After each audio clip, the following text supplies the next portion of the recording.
Oh, wait, I wasn't. No, it's fine. Who would like to give the recap of last time?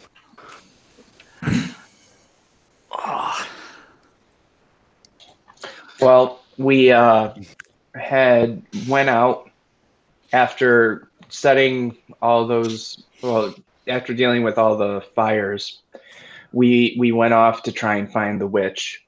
And well, actually, we started last session fighting the witch. Or no, having just incapacitated her. Then we stayed the night at her place, which was really a shithole. She revealed some very cryptic information, and that was vaguely prophetic. Some of it recognized by Lucerosi because she was speaking in High Imperial. Some of it seeming to reference T-Hole and Asheros. And that this place seemed to have been warded against some kind of evil creatures or something. Lucerosi collected a whole bunch of money and gems, cleaning the place up, and then we executed the witch via bullet to the brain, thanks to Kajika. Then, as the sun came up, it was revealed that we were in the Shadowfell. Somehow, we had not realized that we had crossed over during the journey. And as we were trying to figure out how to proceed, because Lucerosi was very leery about the potential of crossing into paths with some dangerous creatures, Hellweir appears and is like, "Hey guys, I'm here." And we're like, "Cool, lead us back." And then we did, and we were able to cross back over into the real world, and then through Zarius, Lucerosi was able to get word to his friend to try and deal with the opening into the Shadowfell. We got back. We're trying to deal with how we were going to proceed. Lucerosi gave the town a whole bunch of money to go and just transport to Watchtower because of the clear dangers present with the infected water and the proximity to this tear leading into the Shadowfell. And then just as we're about to set out, blizzard. Right. When you initially set out, it had started to snow. Actually, let me roll, see what the weather is. So when you set out, it has begun to snow. As you travel along the road for a while, now you really feel the wind start to pick up. Unfortunately for you, and the snow becomes heavier. It's not like at life-threatening levels as long as you're dressed relatively warm, but it is the wind is gusting pretty strongly and the snow's falling at a pretty good rate. So it starts to fall into the road in front of you. And you notice that the road itself must retain heat better than the surrounding land, even though it appears to be more or less just normal stone, as most of the snow seems as if it melts pretty quickly when it lands on it. Some of you, certainly T-Hole, would know this is because the stones of the road have always been traditionally faintly enchanted. It won't completely keep the snow off of them if the snow gets really heavy, but it does tend to keep them clear. So the path forward, at least for now, is easily walkable. But we're going to begin the skill challenge to get you across country a little bit faster than describing every encounter. So I need somebody to pick a skill that they will use to make the first leg of this journey, and then tell me what sorts of difficulties you encounter and are trying to overcome using this skill, it usually works best if you make the roll first, and I will tell you whether you succeeded or failed, and then you can describe it. But you can do it in any order. I'll roll with it. Who wants to go first? T-Hole can go. So I'm going to use Arcana.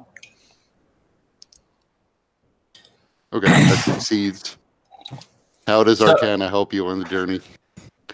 So T-Hole, you know, he as they're walking, T-Hole remarks, you know, heating the roads was a great idea. It was my idea because I got tired of walking on icy roads all the time. So I happened to I remember this path. I could see where I made the stones a little bit hotter so that we could walk a little bit faster. So Teal can see along like a kind of faint path that is only really perceptible to him, where the snow is maybe like half a millimeter less. And it ends up kind of winding or like back and forth along the road, so it's not a straight path. But Is it anyway. Is it any quicker then? It's quicker to him. I don't know whose it is. I think Mike's microphone may be buzzing a little bit. Yeah, it's Mike's. Pun intended. Mike's Mike. Okay. Yeah, you are. Oh yeah, no. Now I realize we can't understand you at all. You're back to Robot Man. At least it's not. At least it's not Valtrex or Zalshox. Zalshox, yeah. It's taken over. But it's about as comprehensible as Chipmunk mode. Yeah, I was gonna say. So T-Hole is. Is it any better now? Yes. Cool. So T-Hole is leading you along this zigzag path. I don't know what the rest of you think, as he's not walking a straight line of the road. The road, as I said, is not initially it's not covered in snow, but as the snow picks up and the winds pick up, you do find there is more and more snow that's starting to stick to this road. And you begin to see that there actually is some pattern to the way T-Hole is walking, because the path he's taking does seem to be the way where the least snow seems to be falling and sticking to the road itself. So you make it through the course of the night. Unfortunately, before the night comes, you don't reach another town, so you're forced to camp along the side of the road.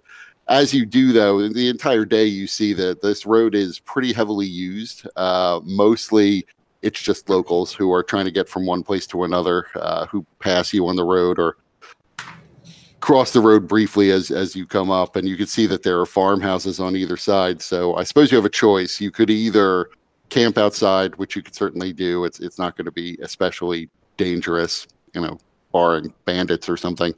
You could try to find lodging in one of the nearby farms, of which you pass several. You do see, as night begins to fall, that there is at least one major camp. A caravan of traders has camped along the side of the road. You could stay at their camp. Which do you want to do?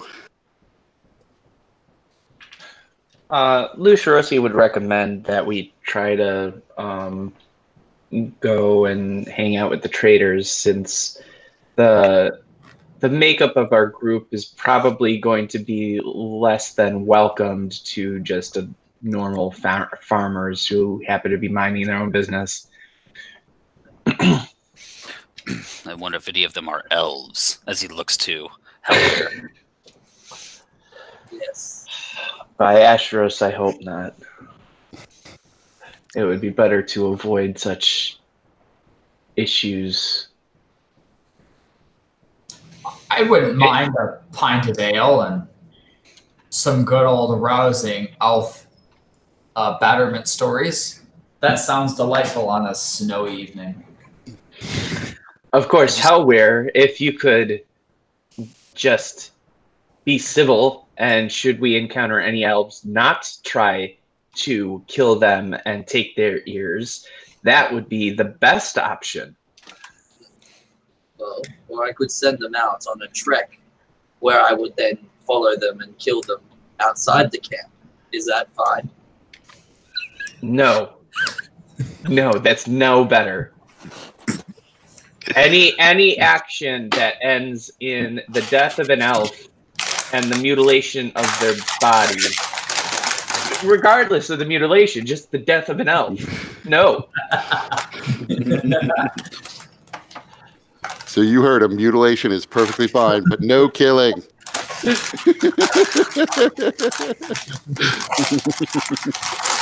Like Terminator, just end every encounter with "he'll live."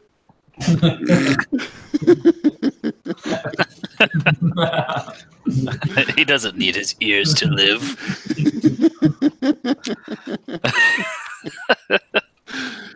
So you approach this camp. It appears as though it's a pretty sizable traveling caravan. There's probably 20 people in it, and several carts that they've arranged in a circle to try to shield themselves from the wind and the snow a bit. Inside the ring of carts, there are tents set up, and 2 large fires have been set. You're approached by a halfling who is apparently leading this whole caravan, and he's happy to have, once he sees that you're pretty well armed and traveling with paladin, he is perfectly happy to have extra security, although he does say he's not entirely sure that there will be many threats that are walking around in this particular weather. So but he's more than happy to have you come warm yourselves by the fire.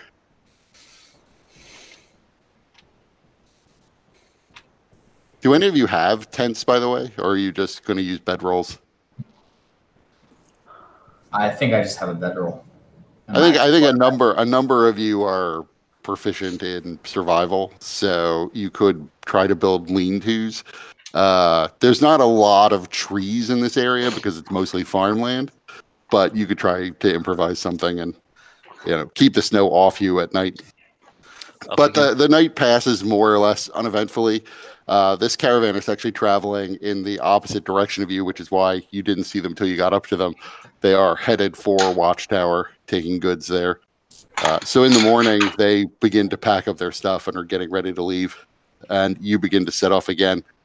So before we separate, I would just warn them that there is some danger in that direction, and relate to them some of the things that we encountered so that they can at least be prepared.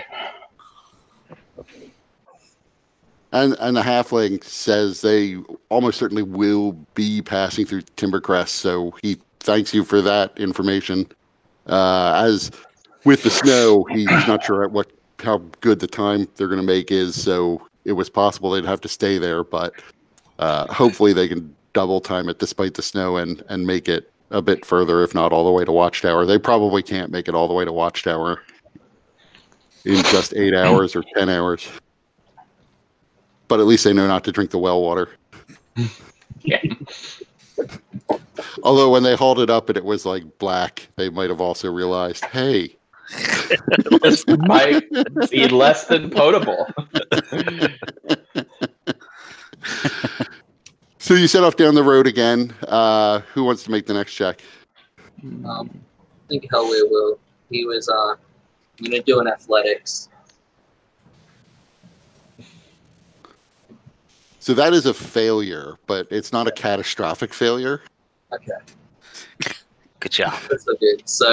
So from yesterday, watching T-Hole walk around in zigzag patterns, Hellweir would march into the mountains and start trying to climb over hills and stuff like that, trying to avoid the path, just being frustrated.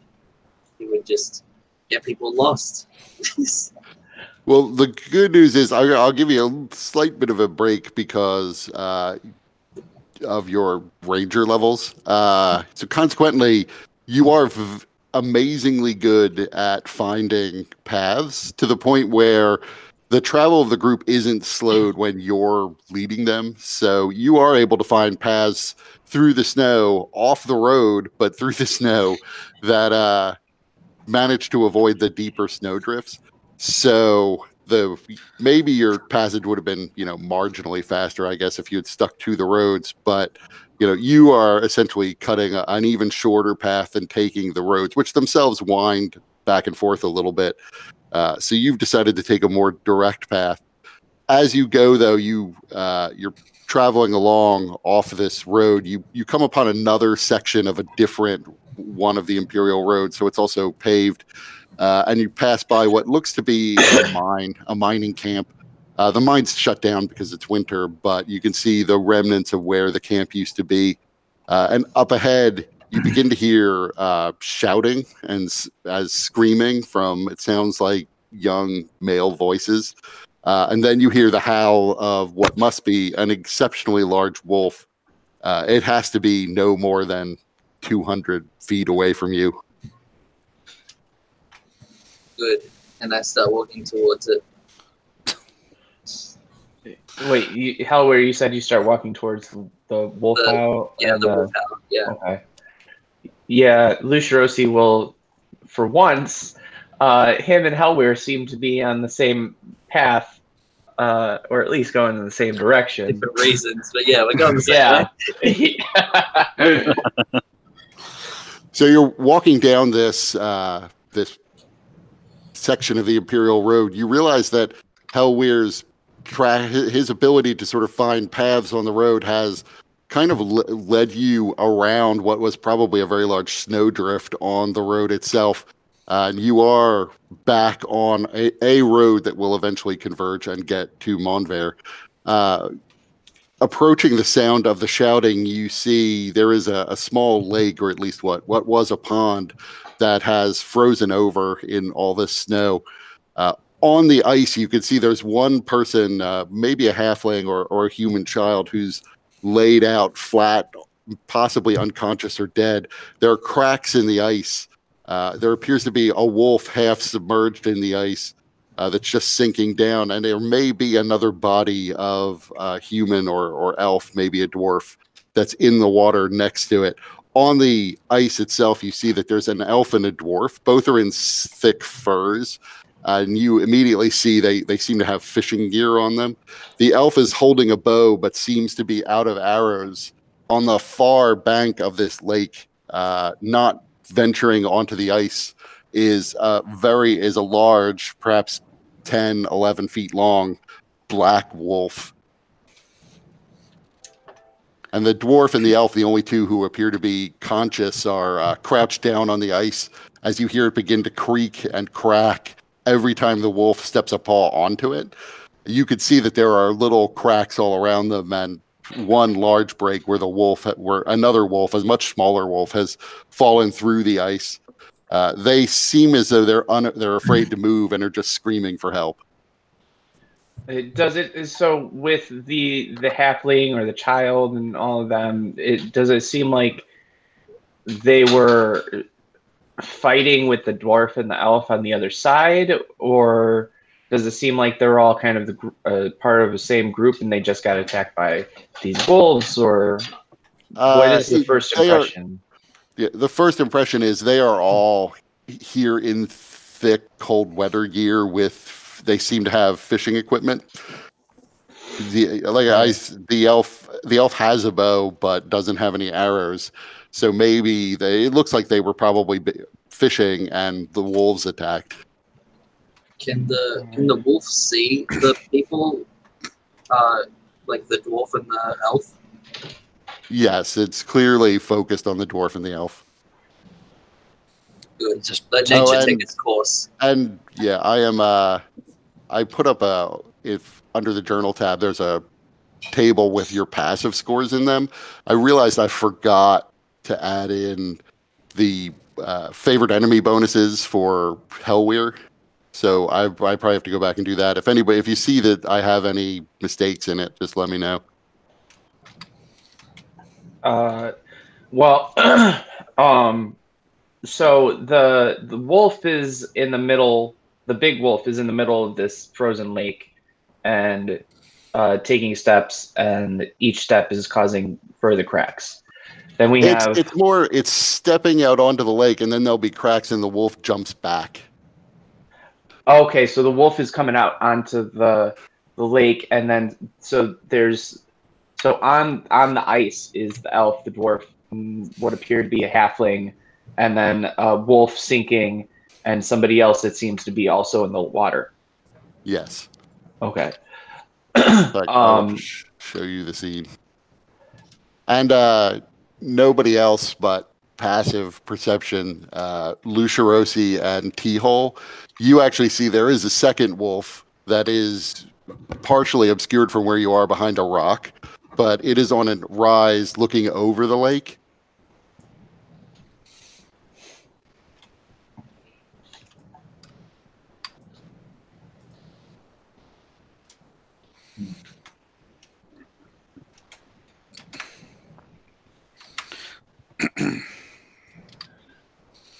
Okay.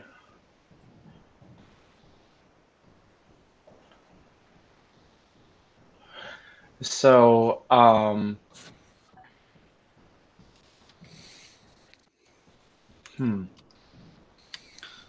don't suppose anybody has like a leopard skin wrap or something. No, nothing like that. Right.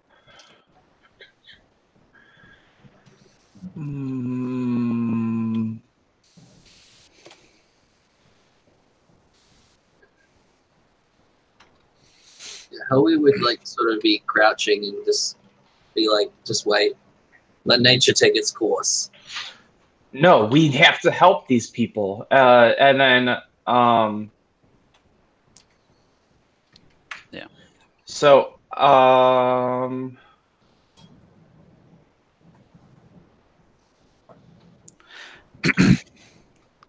Yeah, Zarius will step forward. I don't know what I can do. If the minute I step onto that ice, I'll probably crack it further. Yeah, I mean, I'm fairly heavy myself, so. But I wonder if I could perhaps draw the wolf's attention, maybe get it to come this direction. Yeah, everyone can roll initiative. I got animal handling. Yeah, remember to click your character before you do it.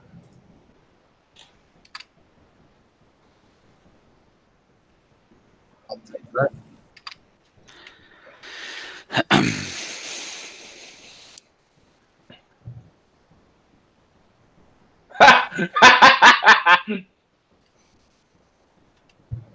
Figures.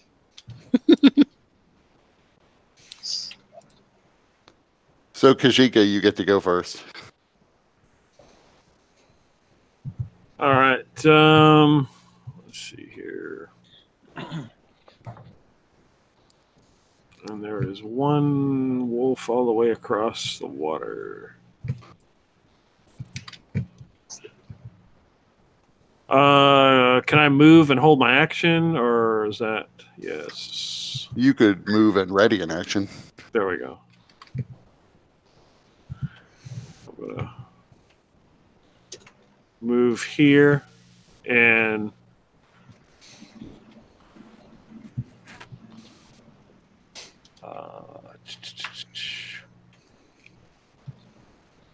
the hell's the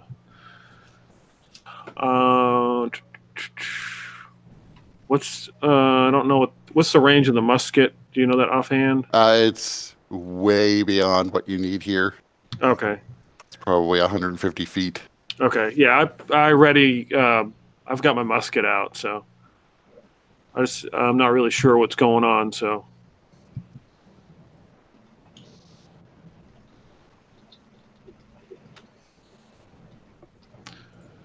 Yep. So you can take a shot. I'm not going to shoot. I'm just going to ready an action. I'm just going to ready in case. Either. What are you ready? What are you waiting for it to do before you shoot? If that wolf, if either that wolf comes out or something else comes out, if that's possible. Okay. So, Hellware. I walk out to here, and hopefully, am I inside of like the wolf across the river, or would you? Yeah, That it is. Yeah. yeah. I would yell out, I mean no harm. I'm one of your pack, and I would like point at my at my pelt cap, which is a wolf, which I've killed, and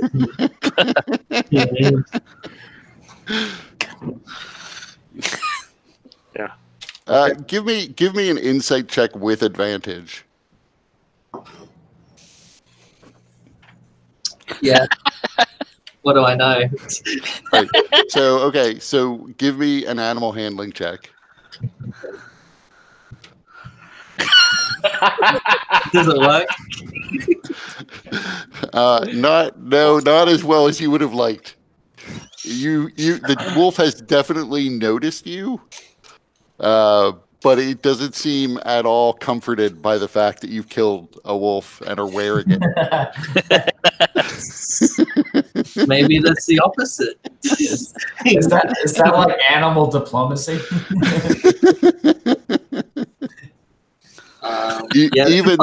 Even though it can understand you, assuming you're using your speak with animals ability.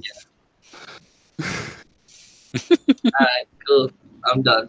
I didn't plan on attacking it or anything just yet. Okay, so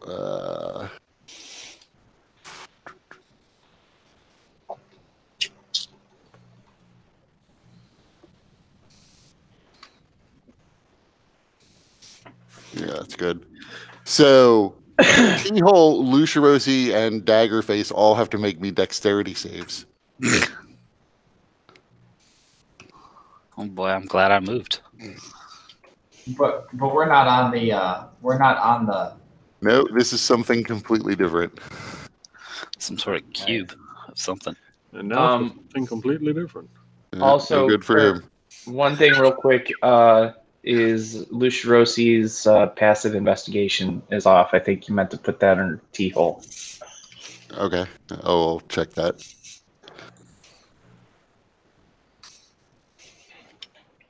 Poor Daggerface. Yes, poor Daggerface. As you are standing there, the ground beneath you erupts as black tentacles begin to snake upwards, attempting to grab onto you, filling this entire area around Lucirosi with a field of these things. And they reach up and snake up Daggerface's much shorter frame and latch onto him and begin to buffet him from all sides. Mighty strange wolves. Oh shit! I know what I can do in this situation. I'm so dumb. I could fly. So, I mean, you just save that and walk around. Daggerface is now officially restrained. Well, it's not like we got to worry about him going anywhere.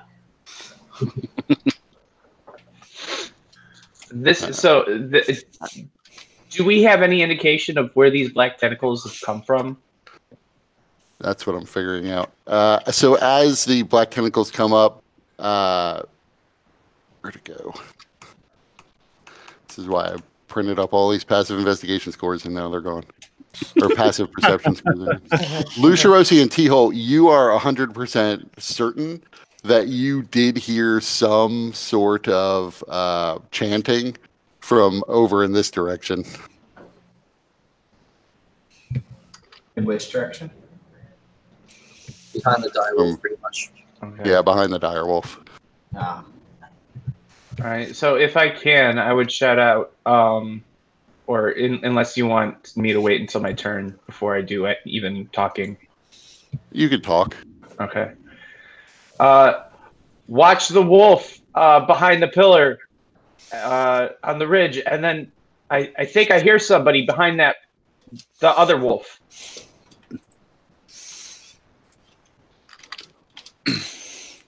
T-Hole's turn. Thanks for the clarification. That narrows it down. Well, you know, Uh, there's a lot going on, and Lutros, he's a bit confused. T-Hole's gonna move about here. And I'm gonna take a pot shot, a firebolt at the wolf. Okay. Which wolf? UC2. I'm going to do the wolf that's across the ice. Okay. Oh, that's not the one. So your firebolt virtually lights the thing on fire as it impacts it. The wolf howls in pain, and you could see fur is burned off, and there's just skin is scorched all along the front of it. It is not dead, but it has been severely wounded by that. And T-Hole calls out, "Is that hot enough for you?"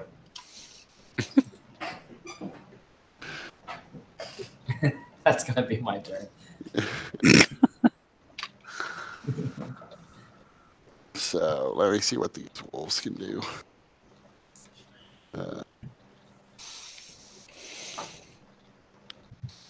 Need some more bonus. I need some bonus action goodies. I don't know how to get rid of my circle. Which circle? I drew a circle down there. I was trying to measure something out. It did not work out well.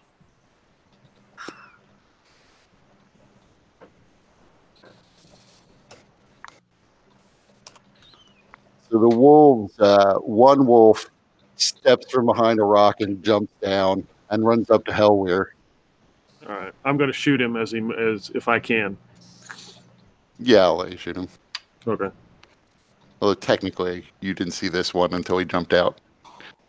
Right. But you were ready. You were ready to shoot the other one. So go ahead.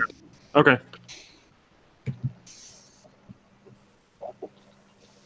Well, you definitely hit.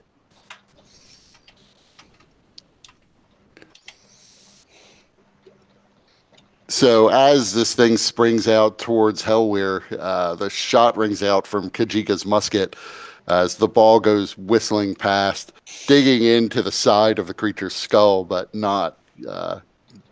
certainly not killing it. But blood is dripping down from beside its ear as it runs up and attacks.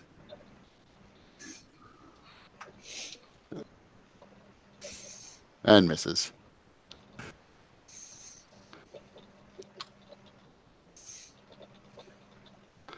So this one, the other one on the far end, runs around this way and then leaps across the ice to there, attacking T-Hole from below. Not that far from there.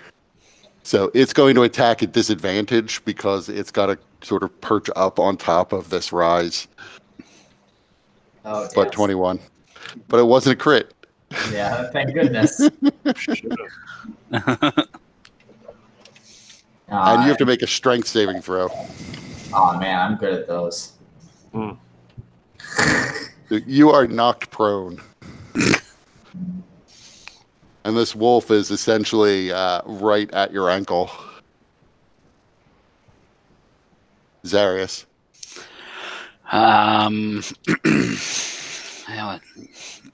It's making it difficult for me to decide what I want to do here. But I'll stick with it just in case there's something going on over there. I'm going to cast... where are you at here? There you are. Silence around this rock. Okay. Kind of, I guess, mostly behind it, so that if somebody wants to come out, they need to...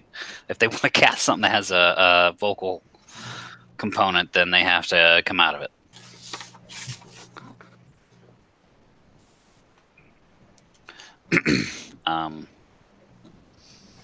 Yeah. So I assume you can position it however you like. Can't. Oh, dang it. Oh, dang it. It's not the pitch. Hit S. S? S puts you back on the pointer tool rather than the drawing tool. Oh, yeah. Let's go like right like this.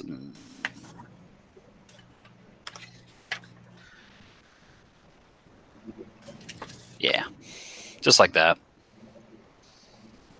Okay.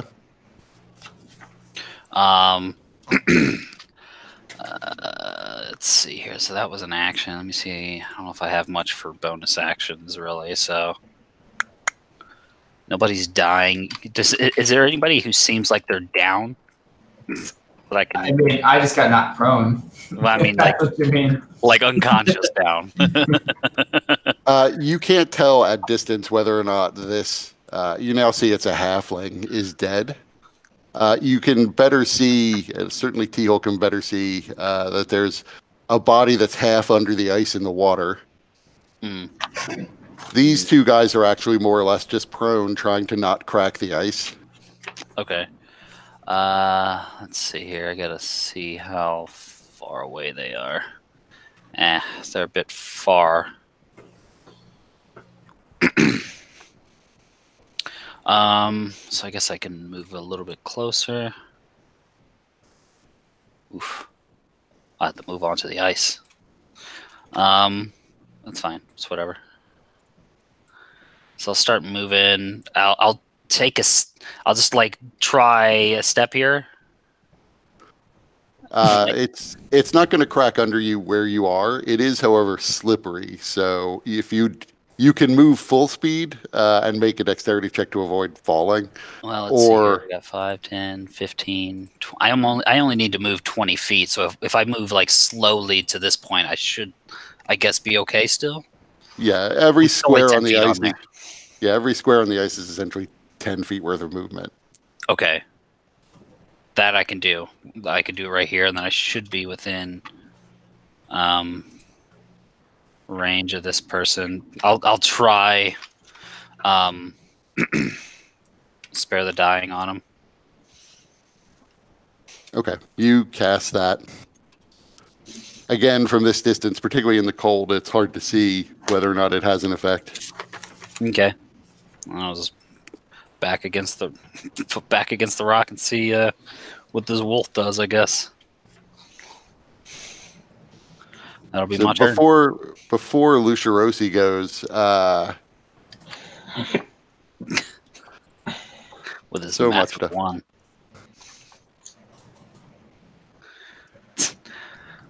Of course, Staggerface isn't going to do anything. He's not even in the initiative. That's true. Daggerface is super slow, though. So Daggerface will go after Lucia Rossi. Tradition has dictated that he goes last in the first round, anyways. All right. So is it my turn now? No, not just yet.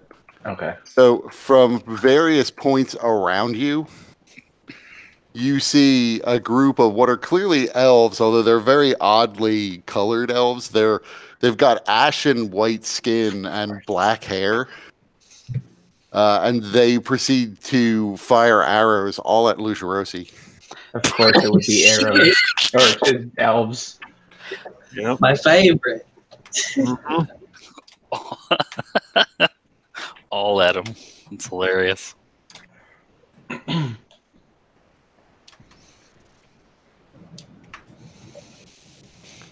Looks like only one of them hits. Yep. So make me a Constitution save. Of course, they're poisoned. The sleepy time arrows. Nice. No, you're fine. So arrows come flying at you from various directions around you. All of them, you're either easily able to dodge or just bounce harmlessly off your armor, except for one that finds a chink, digging into your flesh a little bit. And you can feel an extra sting of poison as it does so, but it doesn't seem to have any effect on the mighty Lucia Rossi.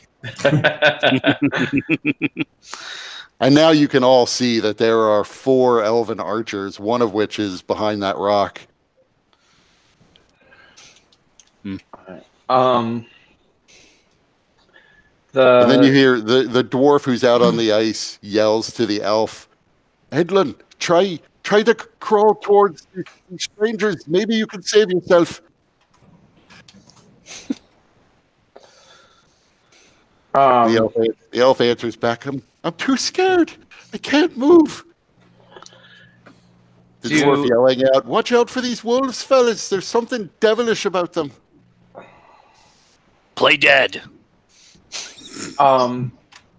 So really quick, because Lucia Rossi is kind of triaging in his mind. First of all, the people on the lake, does it seem like the ice is getting worse? It does. You can still hear cracking. Okay. So then that is going to answer how Lucia Rossi will treat that. So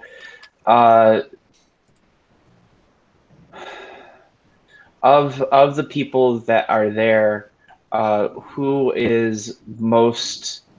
seems most able to defend themselves? Neither of them, as far as you can see, appears to have a weapon on them. I mean, maybe one of them has a knife and they're laying on it. All you see is the elf has a bow without arrows, and a fishing pole seems to be maybe his best weapon at the moment. The dwarf appears to be holding on to a loop of rope. Okay. I've played video games before. You could use that fishing pole as a weapon. All right. So first thing I'm going to do is I'm going to use my action to activate my Radiant Soul ability, which gives me my wings. And then I am going to fly out to let's see. How far can I get? So I can get to be about there. I think that was the square. And then I will use a bonus action to cast a spiritual weapon.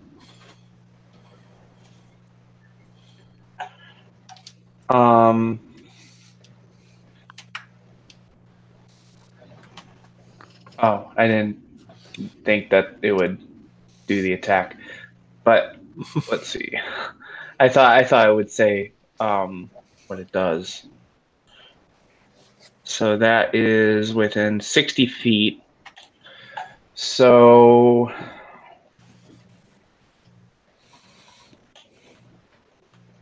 I'm going to put the spiritual weapon right here. Okay. And then I wasn't intending to make the attack before, but do you want to keep it that one, or do you want me to do it again? No, that one's fine. Okay.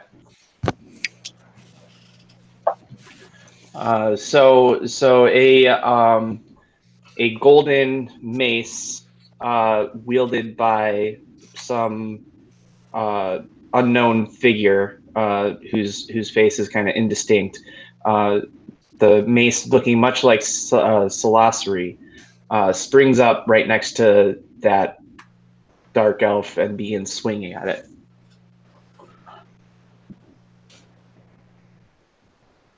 Okay.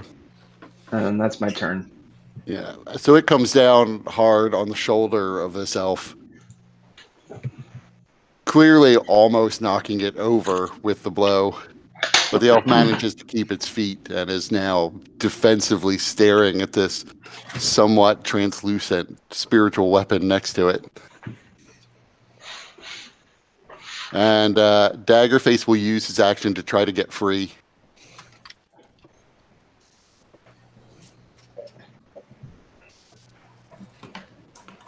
Yeah, so he manages to pull himself free of these tentacles and limps out.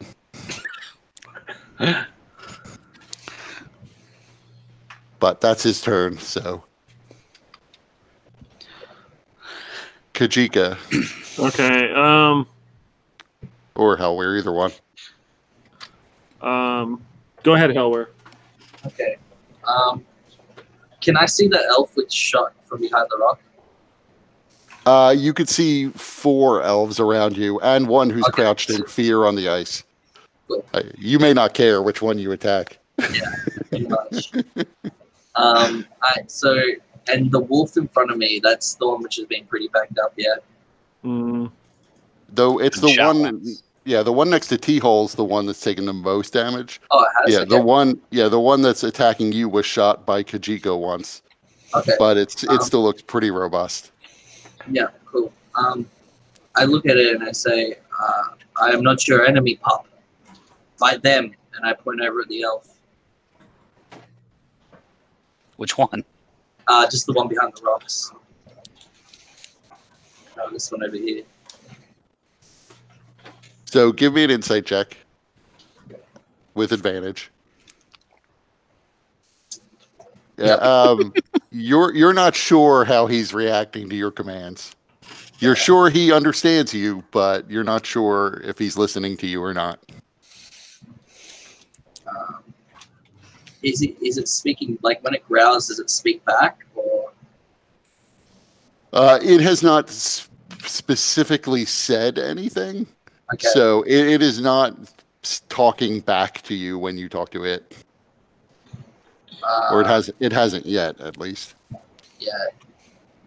Can I use like my animal handling to sort of like just at least get it to acknowledge that there's an elf over there shooting? Sure, you could do that. And you attempt to sort of direct its attention to the elf, and its gaze shifts over to where the nearest elf is, clearly locking on this archer behind the rock. But then it shifts back to you, and it growls, and its head goes low as it gets ready to pounce.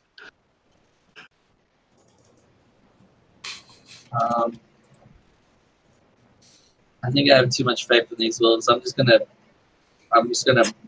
waste it with this greatsword.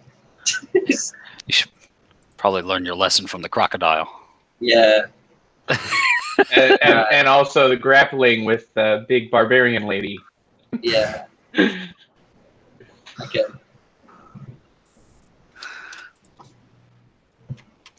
So that's a hit. Yeah. I'm gonna use my superiority dice to do the push attack as well, and I'm gonna push it towards the elf. Okay, which elf? This one. The one. Okay. Yeah, the one on the head. Yeah, on which I tried to get its attention with. So how far do you push it? 10 feet, I think. And what's the extra damage? There isn't any. Okay. Should be. Oh, is I it? thought there was. Usually, Yeah, like, you add the D10 to it or whatever the dice is.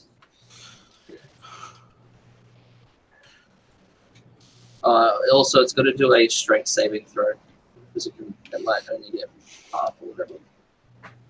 Oh, and it's 15 feet. Sorry.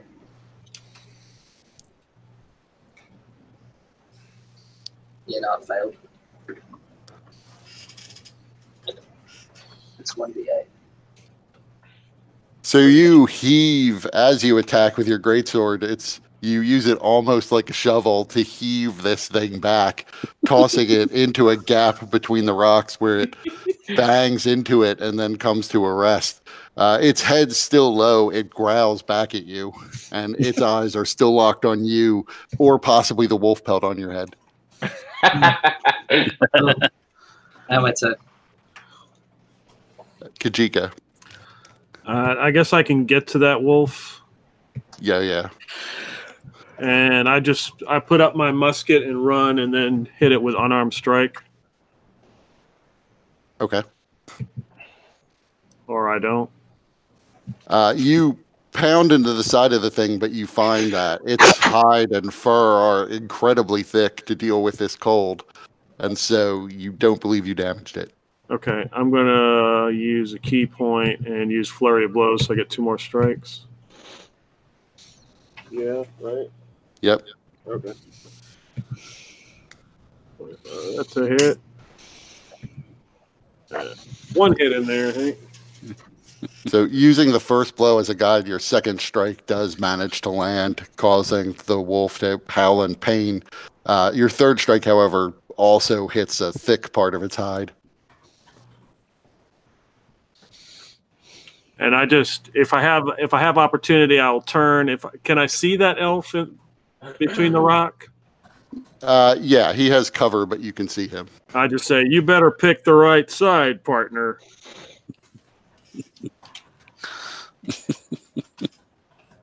That's my turn. Yeah. From behind the rock, you see another black-haired elf emerges. He is strangely underdressed for this weather. His chest is bare. His gray skin is just exposed to the open air. And he comes marching up to the edge of this lake.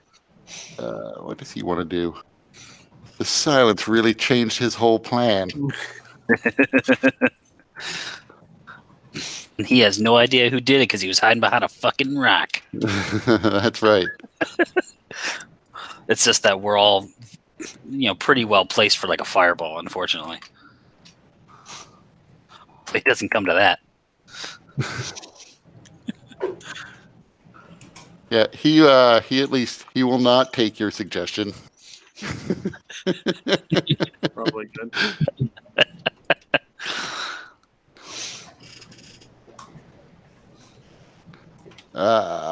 But you see green vapors begin to form all around you, at least around some of you. The wolf, Lucirosi, and Zarius all have to make Constitution saves.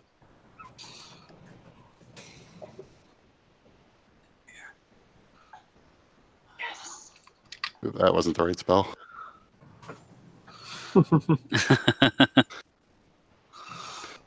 That would be bad if he accidentally cast gaseous form right now. Does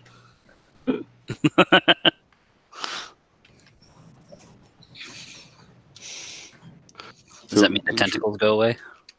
Yes, tentacles go away. So you both succeed. Let's see if the wolf does. That would be sad.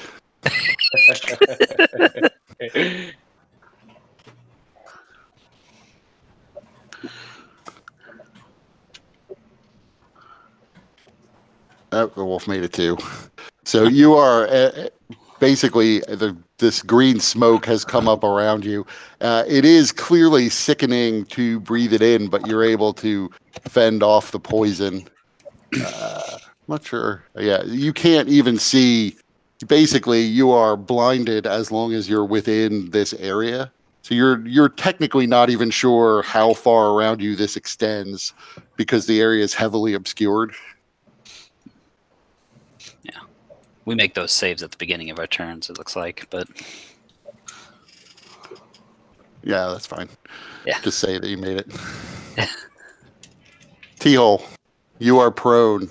A wolf is slavering at your ankles, but is actually down on a lower level and propped up staring. I have the high ground. But also that wolf is in heavily obscured gas, isn't it? That's true. So you see, actually, where the wolf was, there's a wall of green fumes that are rising up.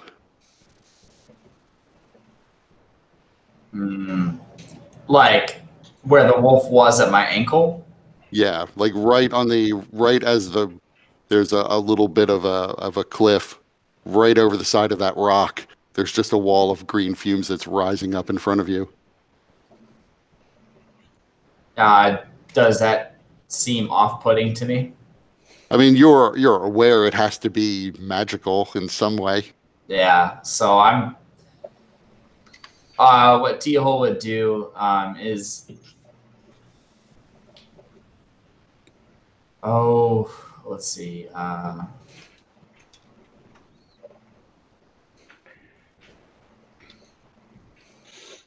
Yeah, what he's gonna do is he's going to cast. He's gonna like aim at his feet. He's gonna like hold his hands out, and he's going to shoot out a burning hands at the dire wolf to try to get him off. Okay. So, although you're sure the wolf is there, although you can't see where he is for all the smoke, but you set off the burning hands.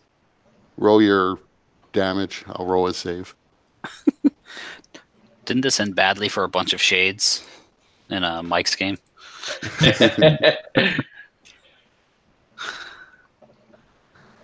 Whoa. So it takes a solid 6 or 5 or 6 damage. So you do hear the wolf yelp in the flames, but you can't actually see how badly you damaged it. You assume very badly, probably. That sounds about right. Can a creature even? Do they even get opportunity for a dexterity saving throw if they can't see the attack Yes, I coming? believe. At disadvantage normally. Yeah. Okay. All right. So and then I'm gonna I shoot that off, and then I'm gonna try to pull away or like crawl away. If you crawl away, I forget what the speed is. If you crawl, it's half your movement if you stand. Well, is he on my ankle still? He's not like grappling you. Oh, okay. He's just, that's where he was. He was staring over your ankle before. Oh, okay. I thought he had like his mouth was on my ankle. No, he was basically just staring down at you after he tripped you. Gotcha. So then I'm gonna stand, and then if I back away, does that invoke an opportunity attack? No, because he can't see you. Yeah. So then I'm gonna back away. Solid. I'm gonna get behind Daggerface. Daggerface, save me.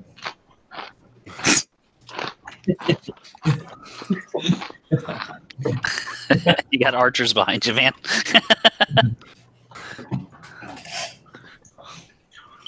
So, are you doing anything else? No, that's it. Daggerface has raised his axe. Daggerface looks ready to save you. Sometimes you just have to give people a purpose. As ready as it's possible for him to look with half a face.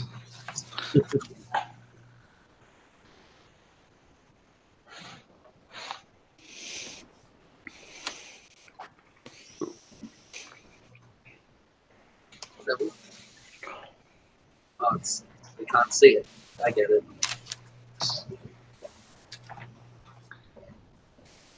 So the wolf, looking for the guy it was planning on biting this round, is going to dump up here, which brings him out of the smoke. Now he sees dagger faces in front of him, which I guess is good enough for him.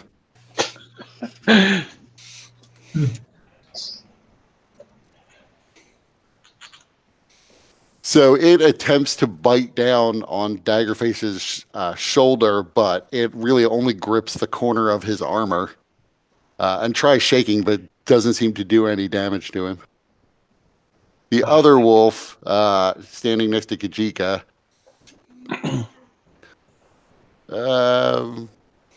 because you got 3 nat 1s in a row trying to convince these wolves to be your friend, it is going to take the opportunity attack from Kajika to try to run and attack you. Yeah, that's fair. All right, so I get another unarmed strike then. Yep. So you punch it and it yelps, but it's still laser focused on trying to kill Hellweir for some reason.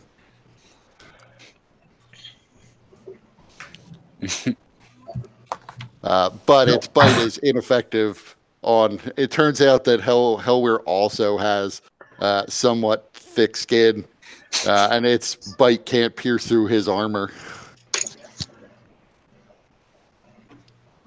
Zarius' turn. Alrighty. So this fucking cloud is all up in my face, so I can't really see. Right. Alrighty then. I will cast Dispel Magic on the stinking cloud. Okay. I don't know what level it is, so I'll just cast it at base level. I don't remember. I guess I could scroll up. Oh, wait, it's also Yeah. So as the magic of this spell goes off, oops. It turns out I can't select the cloud, but the cloud disappears. For I didn't whatever see a cloud reason. in the first place. Oh, Yeah. that explains why I can't select the cloud. So just so you can see it. There. Oh, that's where it Oh was. shit! That makes sense because you couldn't really tell where the edges of the cloud were anyway. Yeah.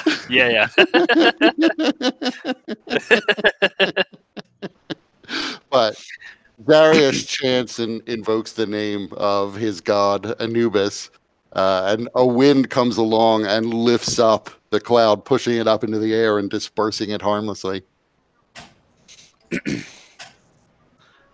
I like to imagine a visage of Osiris sort of sweeping his hand through it and it dispersing. Oh, maybe I'm misremembering. Is your god Osiris or Anubis? Osiris. Okay, that was my mistake. All right, so that's an action, and then this lady can clearly cast spells, so I'm gonna just kind of very slowly dip behind this rock.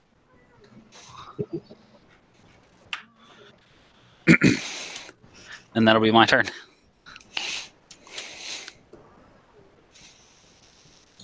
Okay. All of these elven archers.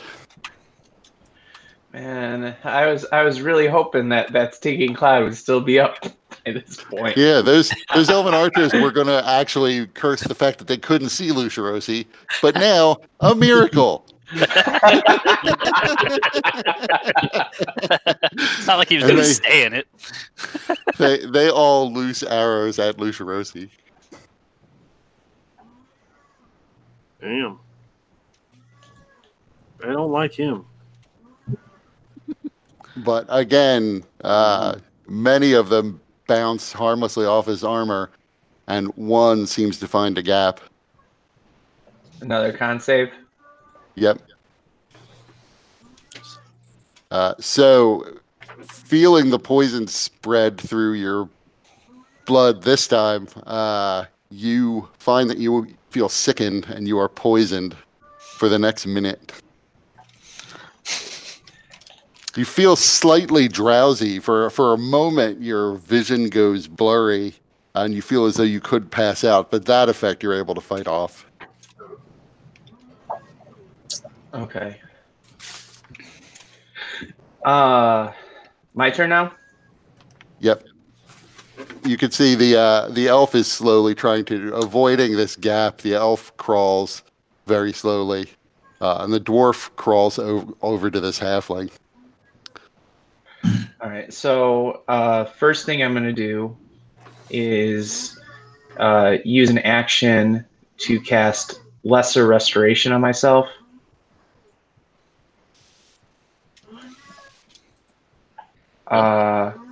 And then, so that will take care of this poisoned effect. Yep. So will 5 of your healing hands. Yeah.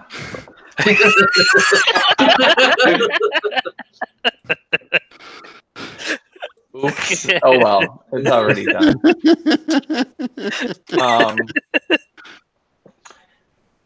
and then I'm going to come over here to the dwarf and can tell him, grab my hand, I'll carry you off. So he has his. He reaches up. He's touching the halfling in front of him, who, now that you're up close to him, seems as though he's probably dead. But he reaches up and takes your hand. Okay. Do I need an athletics check to carry him, or can I move it like half movement, or what? How do you want to handle it? What's your strength score, and how close are you to being encumbered? My strength score is 18. Mm-hmm.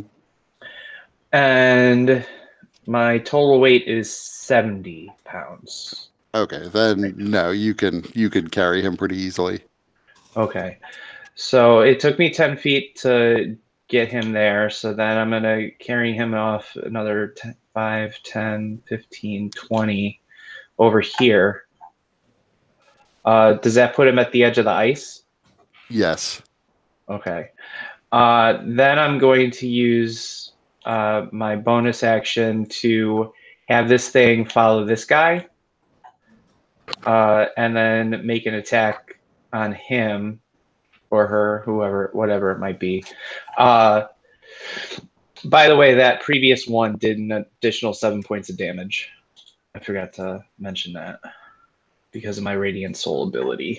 And then... Okay.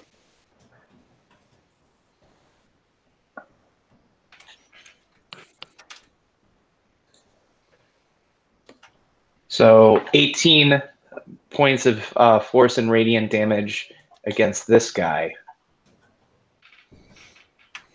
And then can I use an action point to go back to the elf and grab him too and bring him over?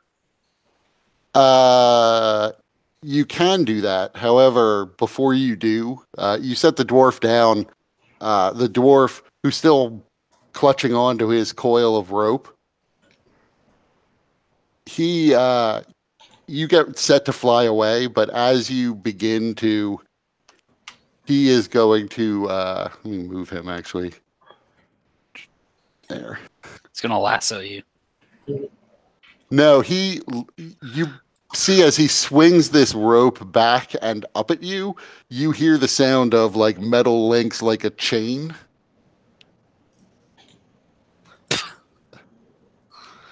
Oh yeah. But and you feel as this comes in, you see this, what clearly is an illusion breaks briefly, and you can see a bald, gray-skinned elf standing where the dwarf is. In fact, standing about a foot taller than the dwarf is. He, because of a special ability, he's hit you because the 18. Your AC is 17, right? Yeah. So it's a hit.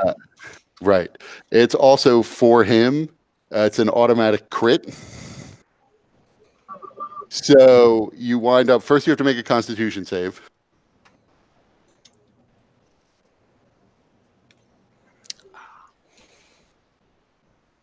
So you made the Constitution save. So you wind up taking 16 piercing damage.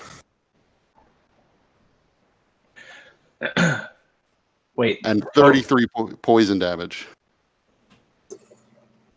Okay, so minus 33, and then minus how much piercing? 16.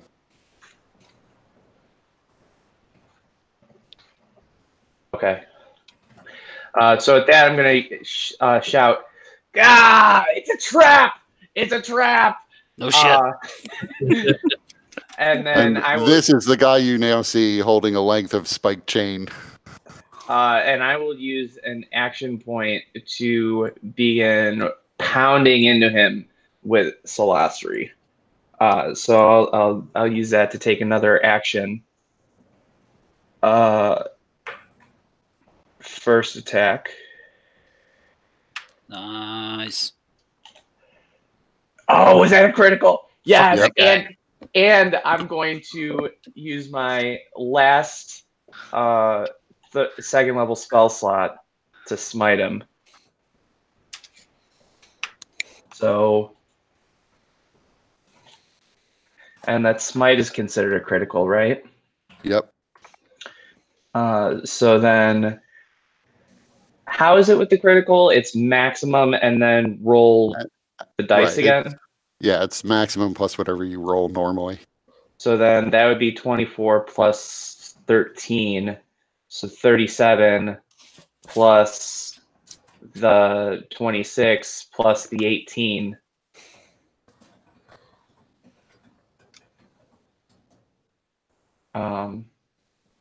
And then he Yep. also, if he's still alive, He after is still that, alive, but he also- you have clearly almost completely killed him in one strike. But he made a save. Okay. And then I will strike at him again. Oh.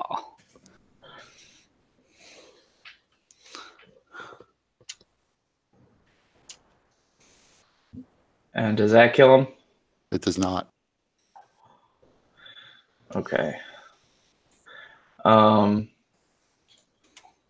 So I'm not going to use another smite for that. And then that's my turn.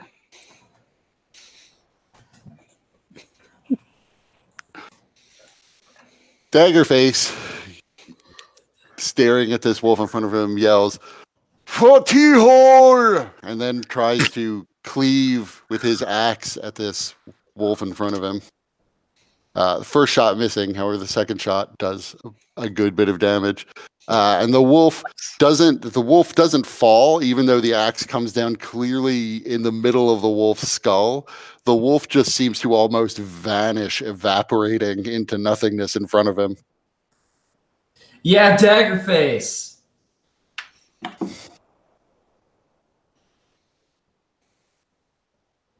No, did this surprise me? Because like we all saw this wolf vanish. Right. Give me an Arcana check. Yeah, a little surprising. You didn't expect the wolf to vanish. Sounds about right. Wolves just don't vanish in your everyday. I don't know why. Yeah. That is not usually what axes do to wolves.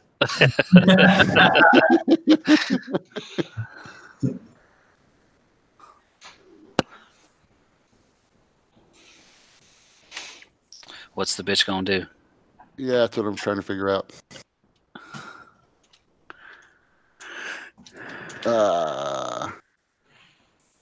So Zarius, Daggerface, and T-Hole make me dexterity saves. Fuck. I ain't good at that. For Daggerface. Oh man.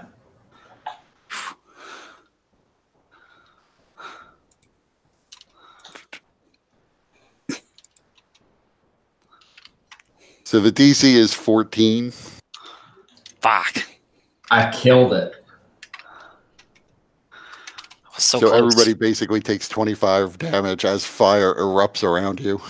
If I didn't have a -1, I would have made it.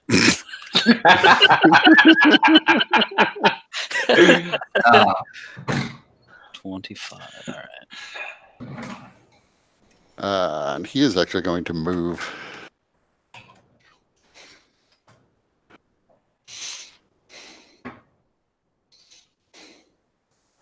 I forgot to do it beforehand, but my portent ability, I hadn't rolled my d20s. Could I replace that roll with one of my d20s?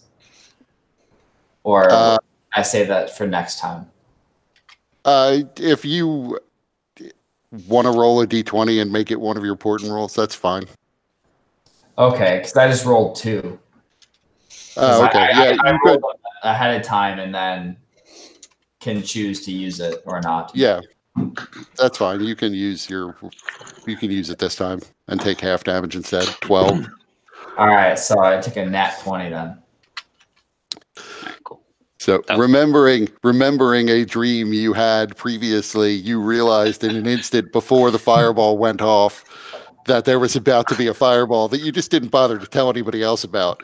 So you drop down super low, and most of the flames wash over you, limiting the effect. You remember there was like a coin right there behind Daggerface, and you bend down to pick it up, and it's so he blocks your fire. You got that strange sense. I gotta pick that coin up. So Hellweir or Kajika, either one can go. Yeah, I think I'm gonna go to town on this wolf. So I'm gonna drop the greatsword on it. And I miss the first one. And then I go again. And I miss the second one, probably. No, the second one hits. So the first one, you bring it down, but the wolf, agile despite its size, manages to rear back, and you mightily heave it, but you wind up hitting the snow underneath it. The second one, you bring it down, and the wolf vanishes in a puff of smoke. Oh, cool. Now I realize why I had advantage on insight because I was summoning things, I'm guessing, yeah? No, you had advantage on insight because you could speak to it and you have a special connection to animals, but you were failing because these are summoned animals. Yeah. And they're under someone else's control. Okay. Or not summoned, but they're magically created animals. Well, finally the wolves are out of the way. The real fight starts. So now I start marching towards the elf. 30. And I'm going to use an action point to go to town on this elf as well. Okay.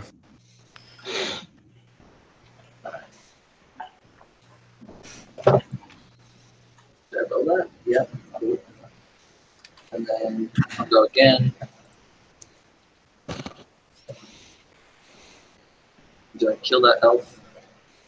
Yes, you walk around and confidently in both. It takes both swings to do it, but bringing your sword down twice, you cut the thing through right through its armor down to its spine. I start collecting its ears. Behind this rock, so Lucius you can't see. So Kajika. Okay, well, I don't have to deal with either of them.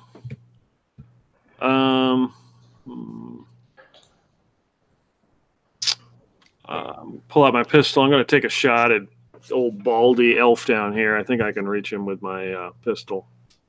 Yeah. Okay. Are you going after the bald one or the caster? No, the bald one that attacked Lucius. Okay. And that is a miss. I like how that guy did like 60 points of damage to me, and I returned by doing nearly 100. Bitch, you don't know pain. Let me show you. I'm going to use an action point and attack him again. Okay.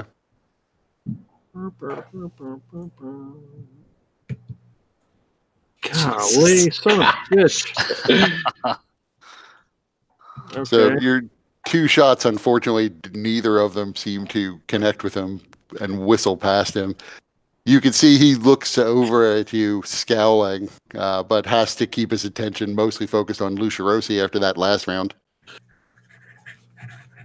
Okay, and I'm going to move. No, over here, dumbass. I guess I could try to get cover behind there. Yep. All right. T-hole. All right. So looking across. Oh, I see. So Hellweir killed this one. Yeah, Hellweir killed one up here. Have I seen the one behind me? Yeah, you've seen all of them now. There's one almost directly behind you here. There's one behind a rock in a snow-covered tree here. And there's still one behind the rocks where the caster popped out of down there at the bottom. Okay.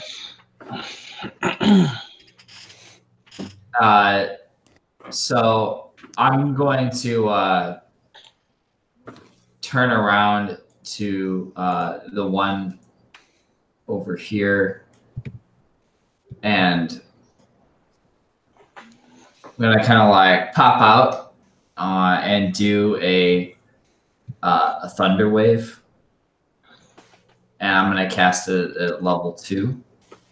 Okay.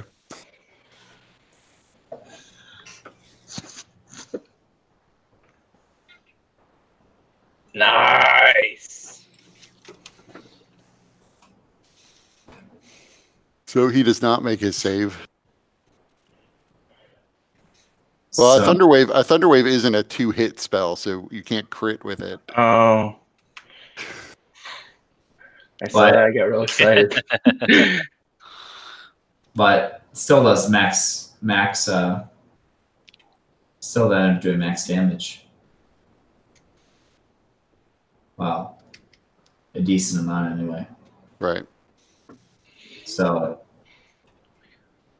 and even as you didn't crit, however, when the elf goes flying backwards, it lands in the snow. You heard a crack as it hits him, and he does not get up again. and then T-Hole just kind of goes, hee. T-hole, tee. And then he'll turn around, and he's going to start making his way towards the rest of the group. There's still one back there, like running around here or something like that. Oh, there's like a weird. Okay, right here. Yeah, you can't necessarily see everything because the rock blocks your view from some angles, and the trees can block your views. gotcha. But you know that arrows were coming from behind there. All right, so I'm just gonna probably get behind this mound then. I get it now. I thought those are like weird piles of snow. They're snow-covered trees. Yes. Yep. Cool. Yeah. I'm about to be in a lot of trouble. I feel like. Are you? Yeah. Between this guy right in my face and the archers that are still remaining, it's going to be a rough round. We'll see. So Zarius' turn. Yeah. How steep is this this rocky area exactly? It's pretty steep. It's almost vertical, but it's only about 5 feet high.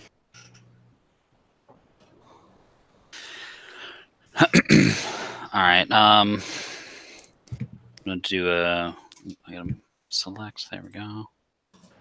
5, 10, 15, 20, 25, 30 up here. I guess. How far away are you? Now I can't cure wounds when you're that far away, unfortunately.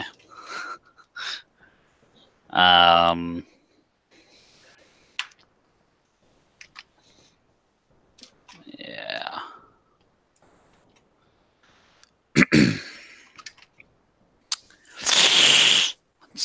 What's the range on this spell? Also touch. Fuck. Had shitty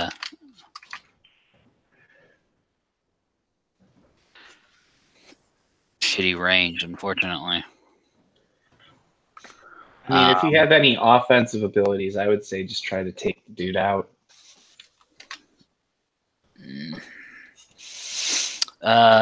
Yeah, I guess I can. That's within. Yeah, that's 30 feet. So right around here, I guess. I'm gonna do my. Let's see here. What's the double check the level increments here?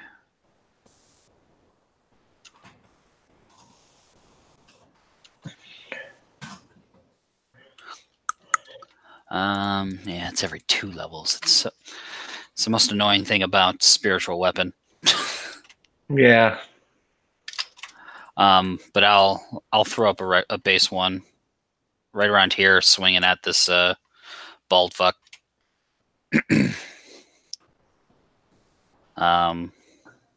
Looks like it probably hits.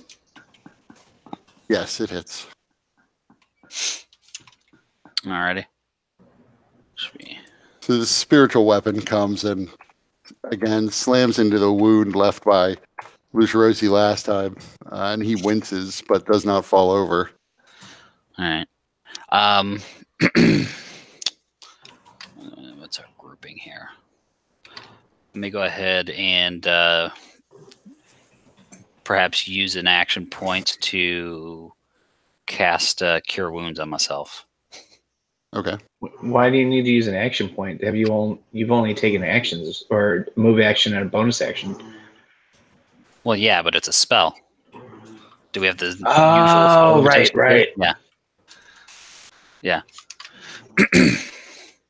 Because Mike is a big cheater. That's why. Oh yeah. In fact, before I do that, I'll use my regular action to cast a cantrip on the fucker. How about that? Let's see here. How far away is this guy exactly? All right. Actually, I should probably get rid of this fucking assassin guy. I'll do Told the Dead. Okay, wisdom save.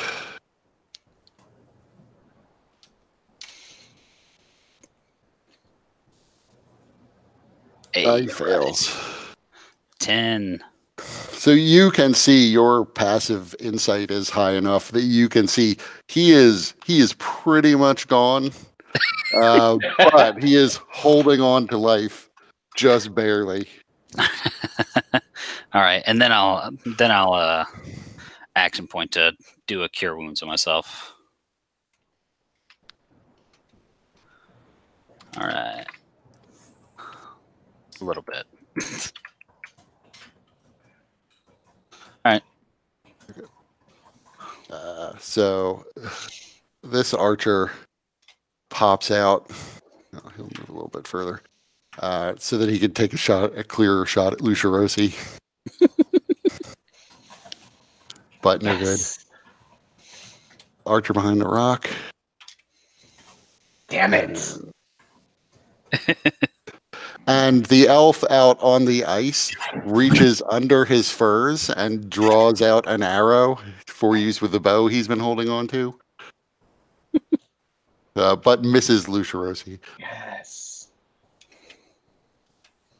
So you have to make me a constitution save for the second one. Yeah.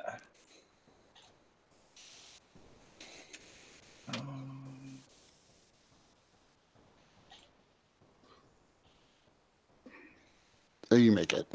Yes. So just 10 piercing from that one.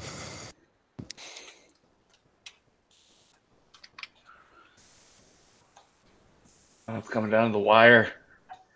What is this guy gonna do? This guy, you see he pulls something from a pouch and you hear him snap it in his hand and he vanishes.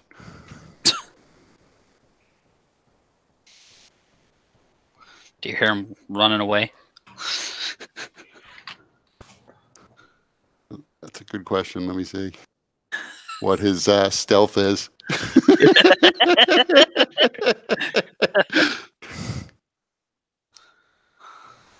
So that's all you see or hear in that round as he vanishes. Okay.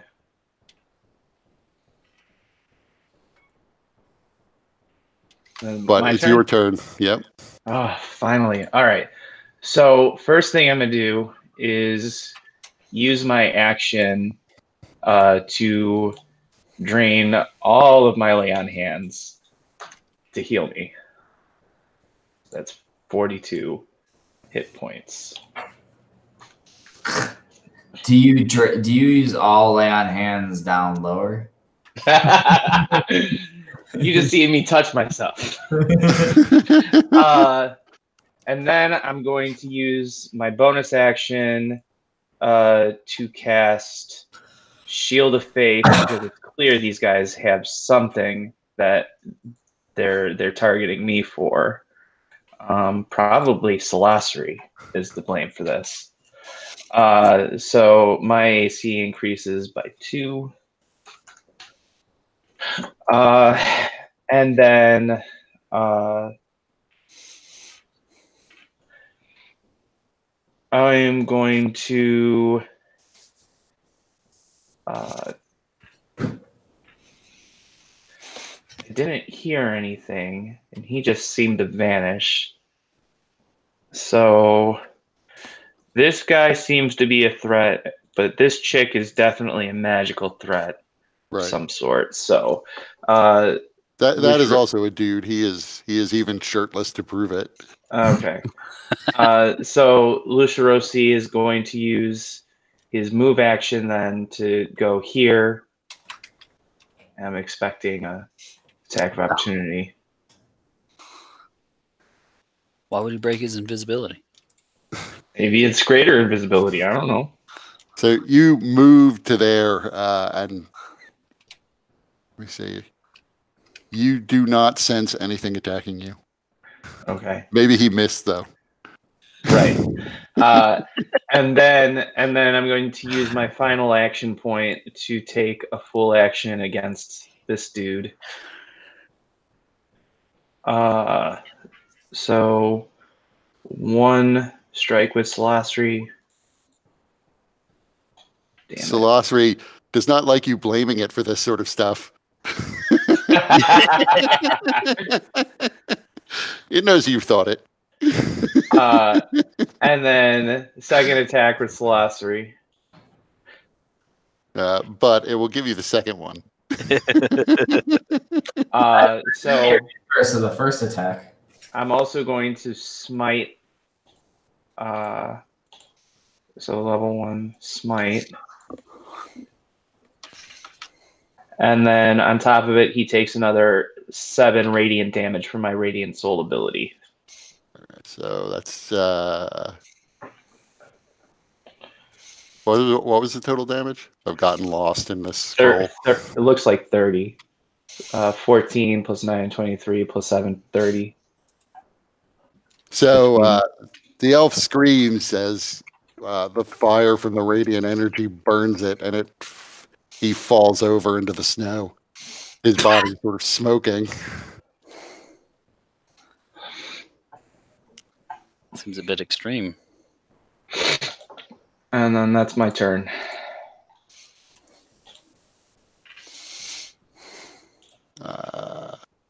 Daggerface is going to charge. But that only gets him to there. So he's not in range.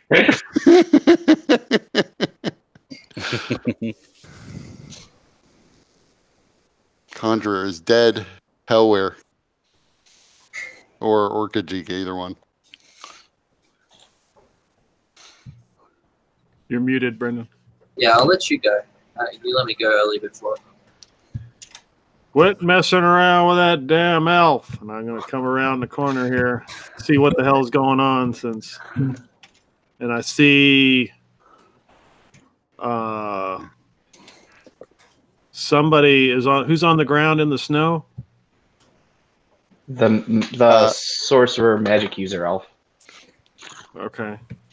Yeah, you're aware that there's an archer who's been firing arrows from over here, but you can only see the one down at the bottom of the map, and then Lucirosi is standing over the body of an elf. There's also the elf who's still out on the ice, who's now standing and got his bow out, so he fired at Lucirosi last round. Yeah, so he's vanished. Right. So there's another one who completely vanished. So he's pointed. He's got the one that's on the ice has it pointed at Luceroshi, I imagine, right? Yeah. And I'm gonna just shoot at him with my pistol. You picked the wrong side, fella. That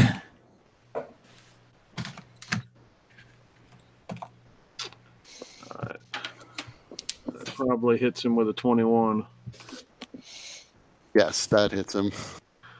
And you can see he's knocked back a bit, but still manages to keep his footing. Okay, I think that's all my movement. Yeah, okay. Oh, that's all I'll do for that turn. Now, Helwer. Yeah, I would look at here. 30. And I would do so. That person who disappeared. Do I see tracks or anything? Can I use my survival to try and see if he left any footprints and follow them? Or at least maybe even shoot in that general direction? Give me a survival check. But the survival check is an action. So yes, you do see that there is some evidence that he basically, let me get the arrow tool, that he walked off in this direction, probably following around the coast, at least the lip of this pond. So you can track him, but you can't tell exactly where he is from that.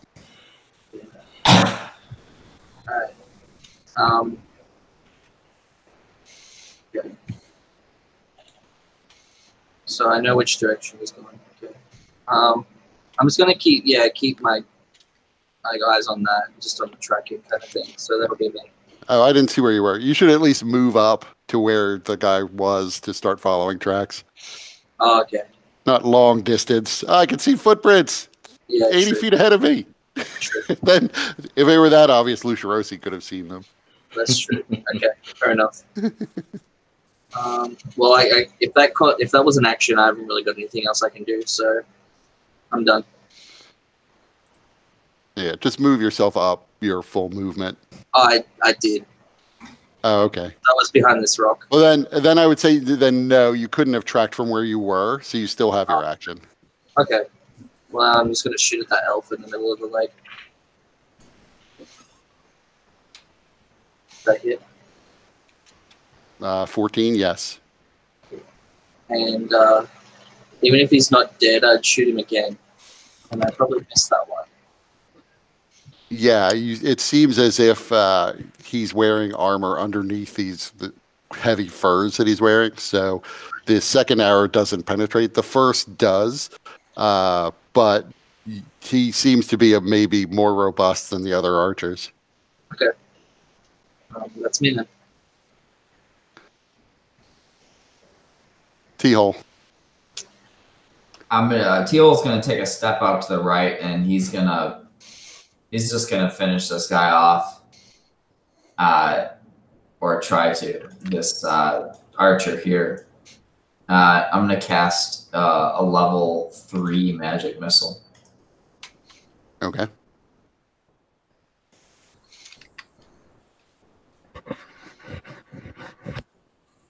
Oh man, the extra spell slots didn't help me a whole lot. Your magic missiles, 5 of them, I think, come streaking out and pummel this elf from all sides. He does not, however, fall over. He is gasping for air after it, though. Dagger face will get him. Three die, and 2 of them are 1s. Yeah. Ouch. That being said, I guess Teal's gonna jump back behind and hide behind the snow pine. Okay. Sarius. So this guy on the ice is actually a little little tougher than the other archers then? Yeah, you would think so from what you can see of him. You can tell more easily than the others, given your insight score. All right. Yeah. It's gonna mess his day up a little bit, I guess. I mean, I'm just gonna mess with him. I'm gonna do blindness on him.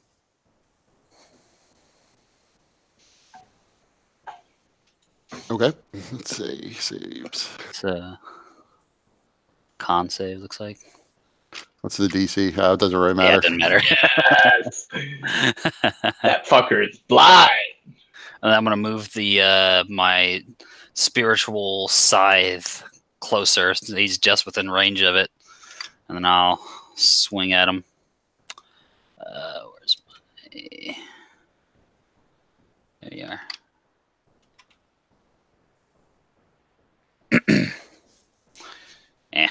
Didn't roll well, but But so it hit be it. him. Yeah.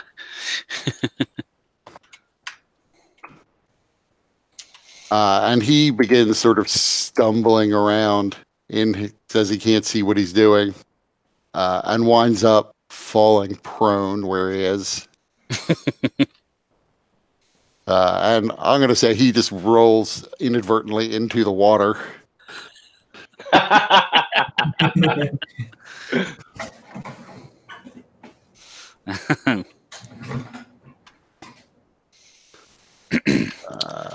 Well, this guy's going to have to attack Daggerface because Daggerface is right in front of him. And this guy's about to die. He hit. Yes, he hit. Not before leaving one last gift for Daggerface. So Daggerface is now poisoned.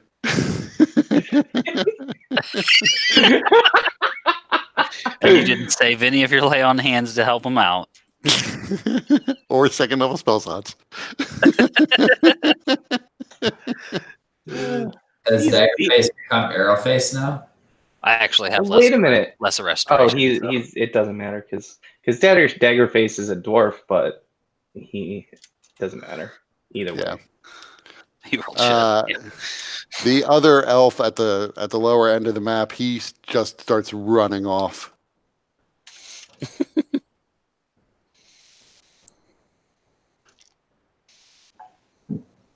Apparently, they're not going to win this fight.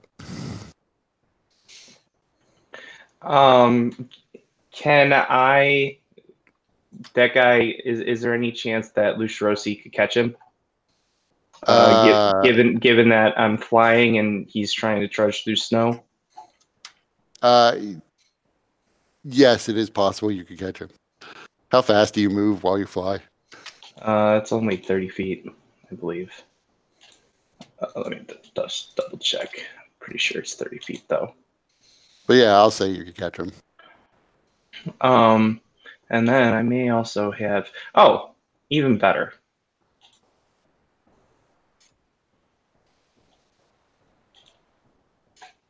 Command. So can I move, do move and then be within 60 feet of him still, and then do command? Yeah, sure. Okay. So my command is stop. Dude, tell him approach. Makes him come at you. Yeah. Okay. Well, he's got no movement anyways. On his But next turn, yeah, he- that's a good idea. So approach. Yeah.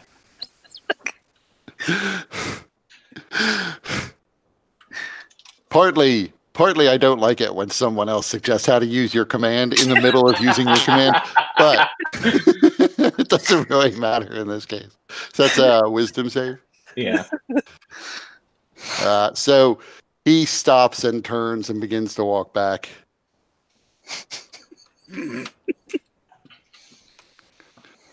All right.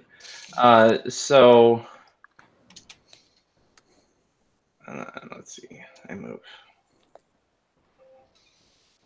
1, 2, 3, 4, 5, 6, And then, so that's move and then bonus action.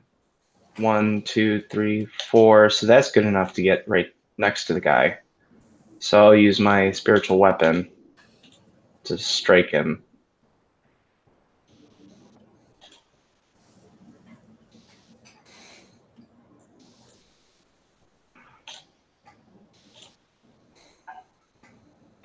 And he takes an additional 7 points of radiant damage.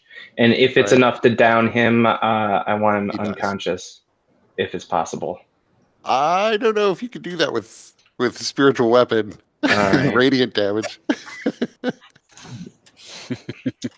All right. Too bad. Oh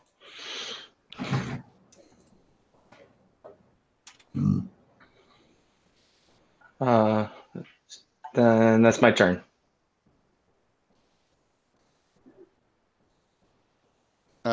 And Daggerface will step forward, poisoned, and with disadvantage, Nice. still kill this guy. Who T-Hole's magic missile got him down to 1 hit point. And Daggerface would have been sad if he had nothing to do, but he would have been happy to not be shot. Daggerface hears from behind the tree. Yeah, Daggerface.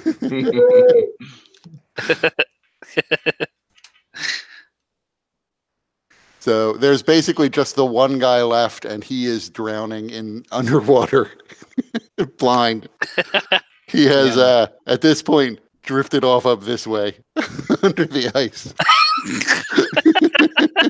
We can see him? Through the ice, yes. Okay, excellent.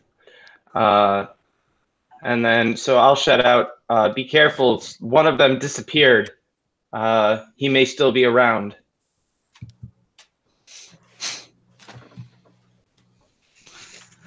So we can come out of rounds. Well, maybe not. That guy under the ice is probably going to drown.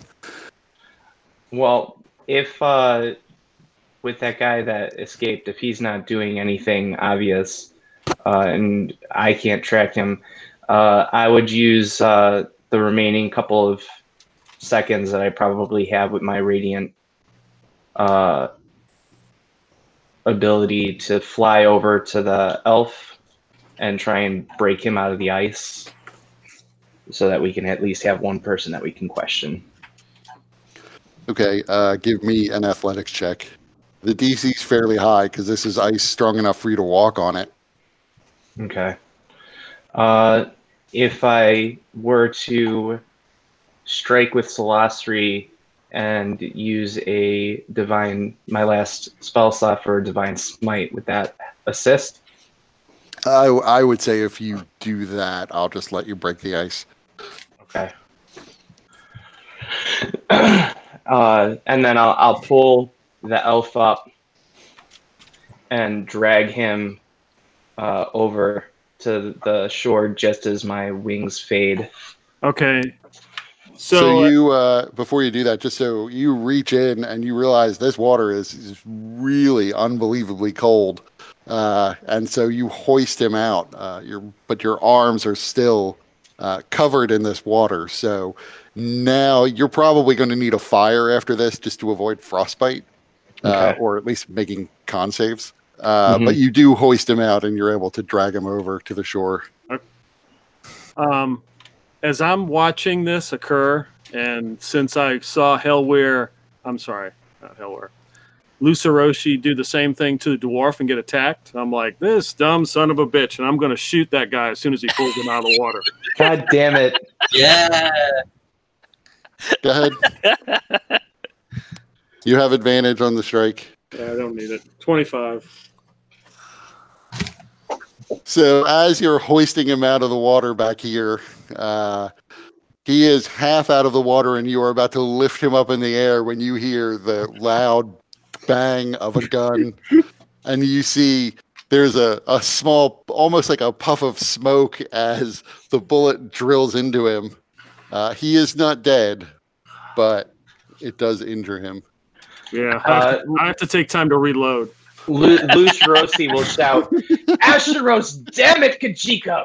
We need to know what him and his crew were doing. We need at least one of them alive. You hear an arrow whiz by. Are you kidding? Another 2 ears. Thank you, Lucirosi. Can I use a reaction to put myself in between him and these psychotic assholes? You could spend an action point to do it. I don't have an action point. So as you're yelling at Kajika, an arrow whizzes by and slams into right next to the hole that the bullet just left. And you hear the last breath of this elf slowly come out as he expires. Zarius, please, can you save him? Bring him here. So I'm gonna, as quickly as possible, drag his body over to Zarius. We have a minute. It's fine. Well, Lucirosi is still gonna be quick about it. And then he's going to continue to yell at the others. We need at least one of them alive so we can know what happened here. Or do you guys want to face another such party surprising us? Yes. They're elves. I need more for my collection.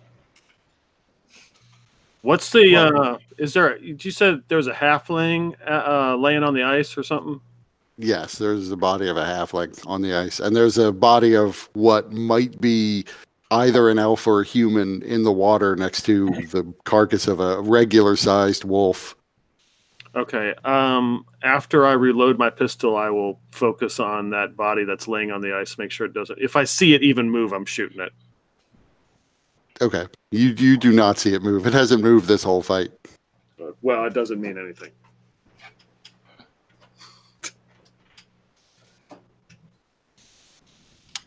So you spare the dying manages to save this elf from expiring.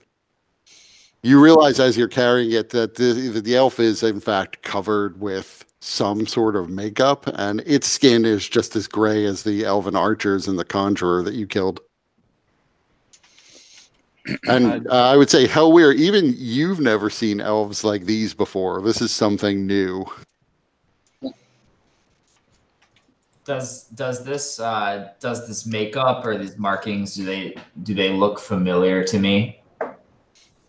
No, you've never encountered. The nearest you can guess is maybe there's some kind of drow, but drow are usually darker skinned and always have white hair, as far as you know. These are all, even the bald one maybe had white hair, who knows, but the rest of them all have jet black hair. And it's really a sort of ashen gray skin. Mm. But it has makeup on, so can I try to wipe the makeup off? Yeah, wiping the makeup off. The makeup was just there to make it look like a sort of more traditional elf, but it's the same gray skin as the others. This is strange. I've never seen an elf like this. Yes, and maybe if we keep one alive, we can figure out what they are, where they come from, and why they want to kill me. Autopsies can be just as useful for gathering that information. But I agree, keeping it alive would be the best course of action. There will most likely be more, no matter what we do with this elf. Well, it is easier to get answers from one that is still living. Plus, maybe we can find out where they are before they kill us or attack us and actually have a plan to ambush them. I walk over to this elf over here and pull out my knife and start cutting its ears off.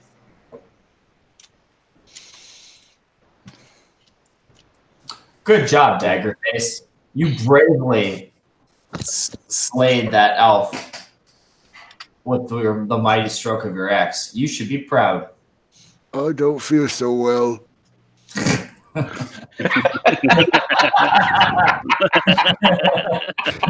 He walks up to the edge of this this little rock and vomits over the side.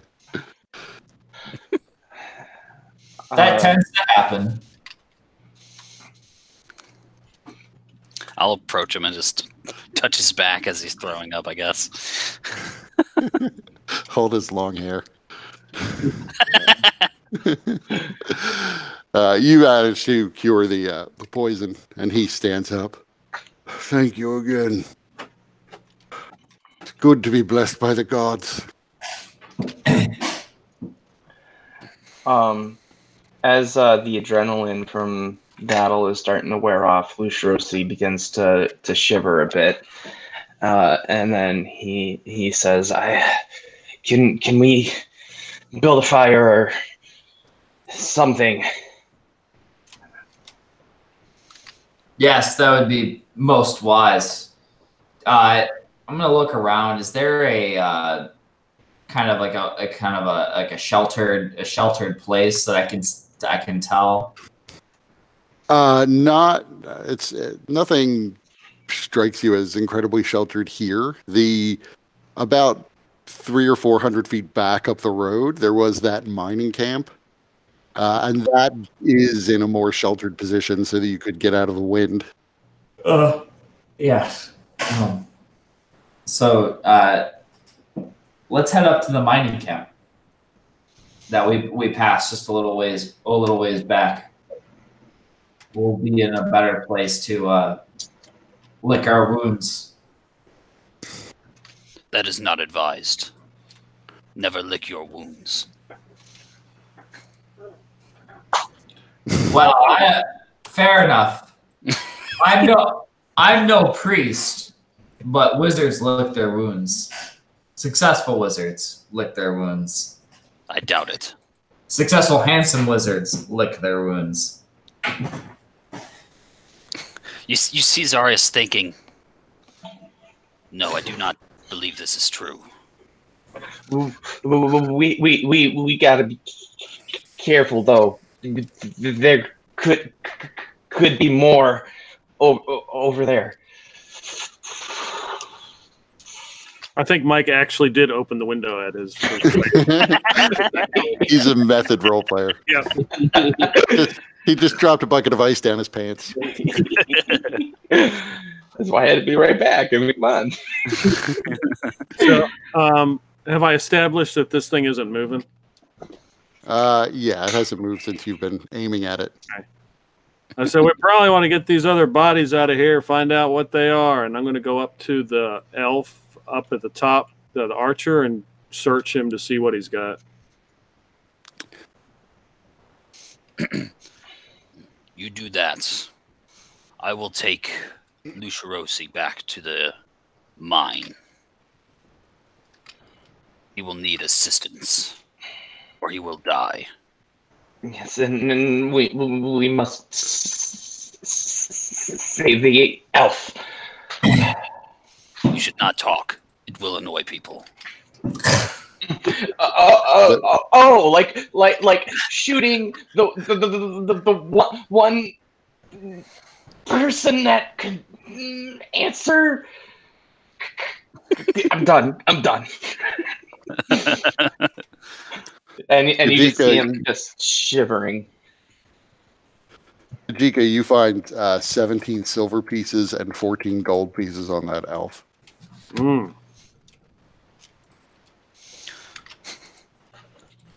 17, not 27. Okay. Anything else distinguishing about him other than he's a gray elf, right? Is anyone? Yeah, he's one of the gray elves. I mean, he also has his longbow is nice, but there's nothing especially distinguishing about his equipment. Okay. I'll just take his longbow then. And whatever arrows or whatever he's got. Yeah, he's got 15 arrows on him. Zarius can carry the elf. Daggerface is searching the conjurer.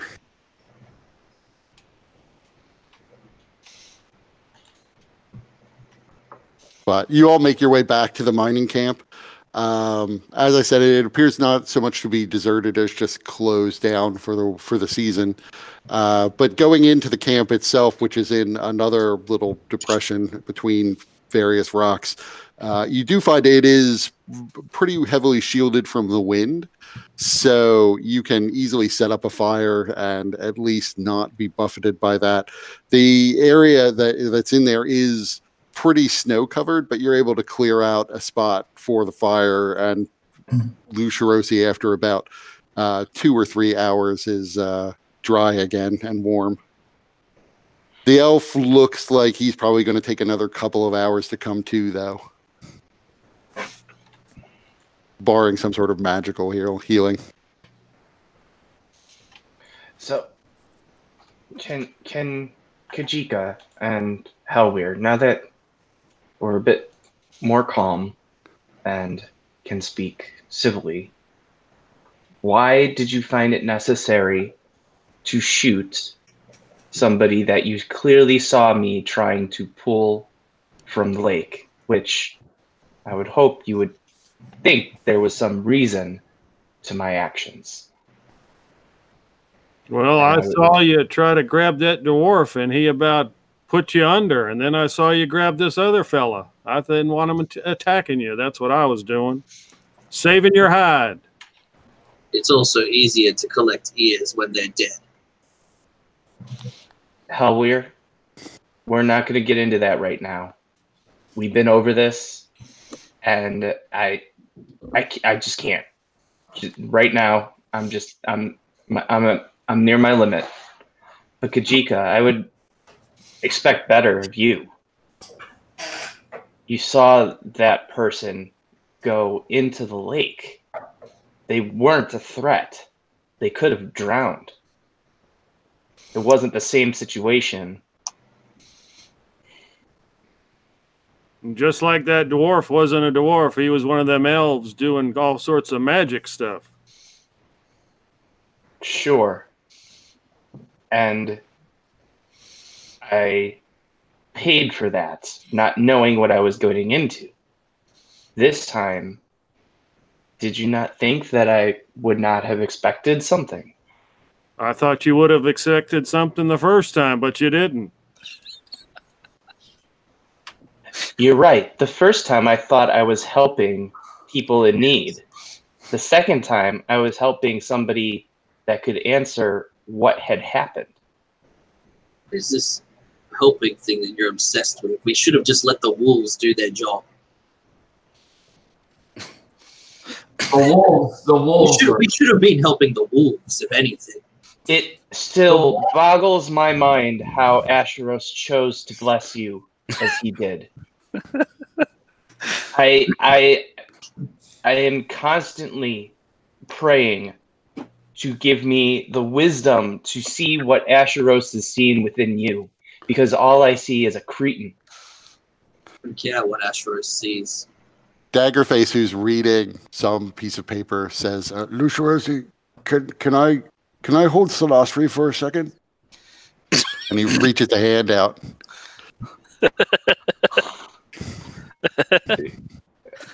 What do you wish with it? I just want to see if they were tracking Solastri or not. Oh, all right. And I have no reason not to trust Holbein. Daggerface. So I hand him Solastri.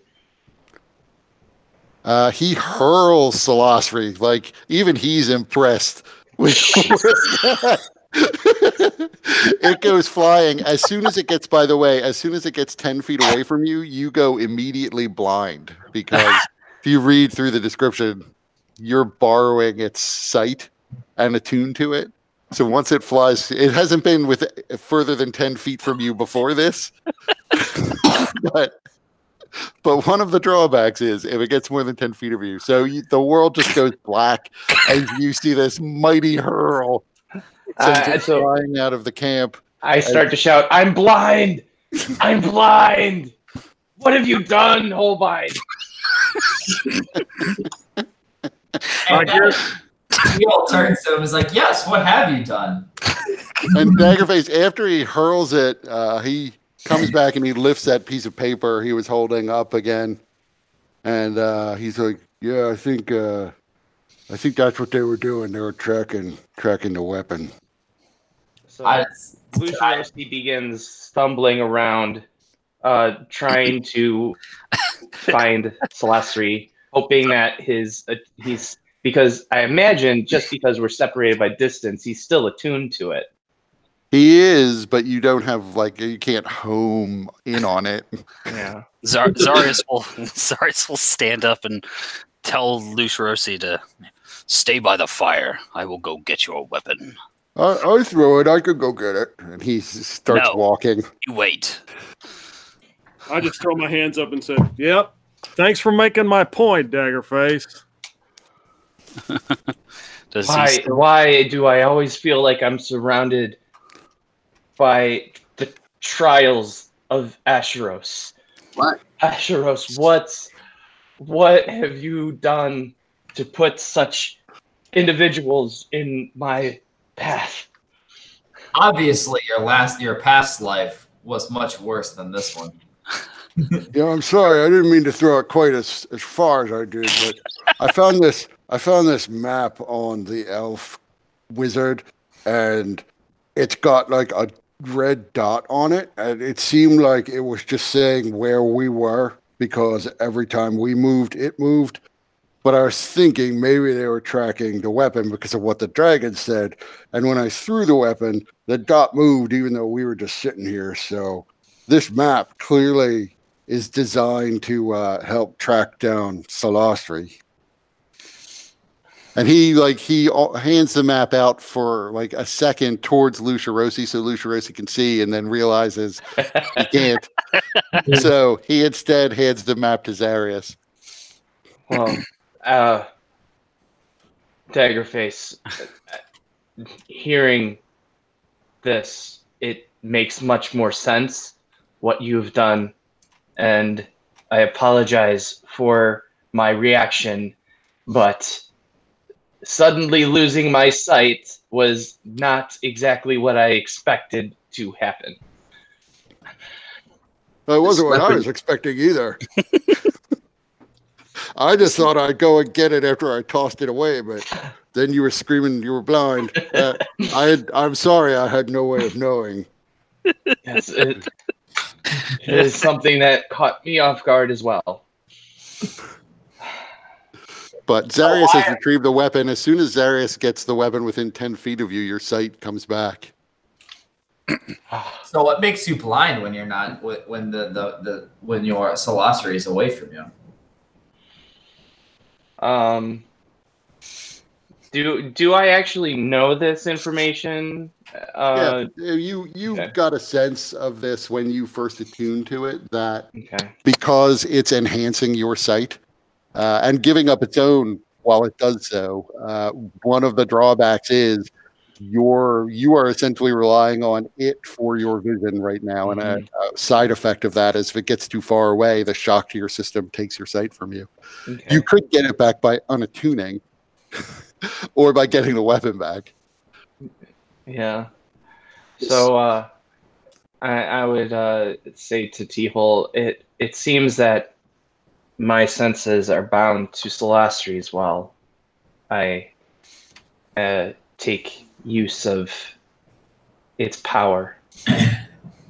Well, pray a foe so mighty never hits you so hard that it separates your weapon more than 10 feet from you, because then you'll be in battle and blind. Yes, this is certainly something that I will need to be careful with. I hear they have gloves with chains upon them. Perhaps you should seek one of these out. Well, maybe we should just... Oh, what did you say? I was going to say, Teal just points to Zarius. He's like, exactly. Or maybe we should dispose of this weapon because it seems cursed. No more cursed than you are, Hellweird. Or perhaps me for having you. in my presence. When I'm 10 feet away from you, I do not make you blind, so... No, but when you're within 10 feet of me, I certainly feel my rage build. Zarius will keep that map, though. Is it like a stationary map, but the dot moves, or? It is. It's for the most part. I mean, it's as far as you can tell looking at it now. It is a stationary map. You will find that as you move, it redraws itself so that it basically shows an area around you for a mile. Cool. Showing sort of major topographical features. But it doesn't otherwise seem to show like locations of creatures or anything like that. It's mostly just rocks, roads, rivers. And a sentient weapon. Right, and the sentient weapon. Yeah, I'll wrap that up and tuck it away. That could be handy at some point. So this makes me more glad that we have at least one of them to question. If they have such magic that they can track Celestri in this manner, and if they knew to create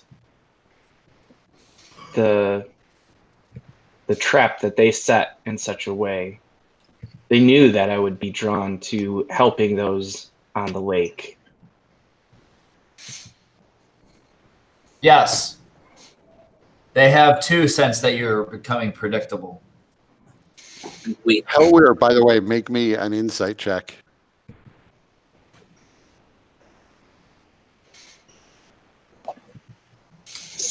Fucking horrible, at least. That's fair. Perhaps you can perhaps we could throw them off by doing things that they wouldn't normally expect of you. I'm not going to disregard my vows and my mission to save those that are in need simply because I believe there are dangers that may happen along the way. I'm in need of more elf ears. Does your vow say anything about that? Hellweir? Yes, it does. It is desecration of the dead. I'm uncomfortable with it in this situation, but these people were clearly trying to kill us, and so their deaths are not so heavy upon my conscience. But still, that does not mean that I am giving you permission or okay with you collecting the ears of elves who you've killed and murdered, who are innocent. Also, if you intend to keep those ears, do try to hide them a bit better than you did last time. Or need we remind you of the entire potential of you losing your hand? To be fair, he did throw his elf ears at the who'd you throw him at? The Chamberlain? He threw the elf ears at the specters to save your life. So for once, that his elf ears did come in handy to save the life of you. Once more, I must pray on this to Also, ask Asheros for the wisdom that he knows and I lack. Besides, if it wasn't for Hellweir getting into that bind, we would have never found out there was a demon running Watchtower. So we should be thankful. This is okay. These are circumstantial events. It does not excuse it does not excuse his behavior, nor does it merit continuing of it. Still, it suggests that there is some blessing of Asheros about his actions.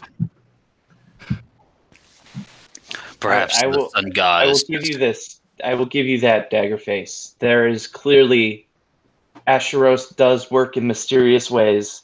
None more mysterious than he does through Hellweir. But it seems that there is something to this. And so I would say, Hellweir, that your collection of elf ears has worked out in spite of the dangers and the criminality of your actions. They have a divine purpose. Or Asheros twists the events in order to be in service of him. And perhaps we would have even greater luck if Hellweir chose to refrain from the collection of elf ears and the mutilation of bodies and the killing of innocents. In any case, Asheros be damned, my greatest father has blessed me for doing these things.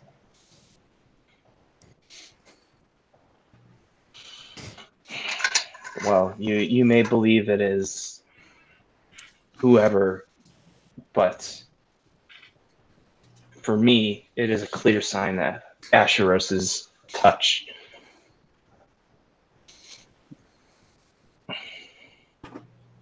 Zarius, how long do you think until our prisoner awakens?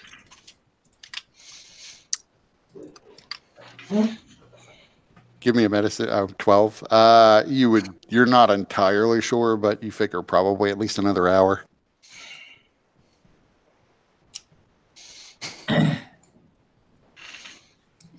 So T-Hole is, while this has been going on, he's perusing his the Sonaro Codex, Mhm. and like just trying to like read through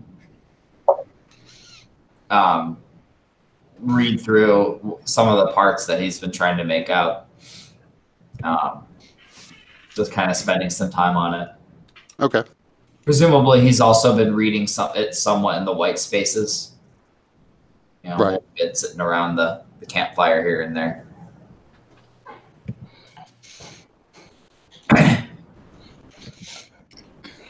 Yeah. Meanwhile, I'll if we're just going on to our own little activities, I'll begin perusing the journal of that other Asimar.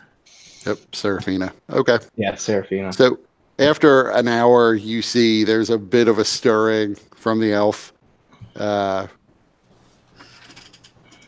In the meantime, is anybody else doing anything that they want to note? Does anybody need healing? Daggerface. You can all count this as a short rest. All this talking and reading. That's handy. Cool. All right. So I'll spend 2 hit dice then to heal a bit. I'm also going to do that. I don't know the hit dice are. Yeah, I'll be meditating so I can get my key point back. Hit die or D4.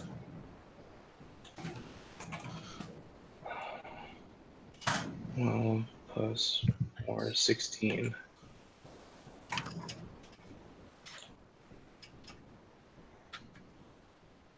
But after an hour, the elf begins to stir, and you see its eyes flutter open. Its eyes are mostly, they're actually sort of black on black. The irises themselves are a much darker black than the sclera, what are usually the whites of the eyes. But it appears as though, from what you can see of it, that, or at least it appears to Zarius, that this is probably just a natural thing for them, not a supernatural thing. Is there anybody that notices the elf waking up first? Yeah, who would that be, though? Let's see. The highest perception, maybe. Yeah, the highest passive perception. T-Hole notices it first.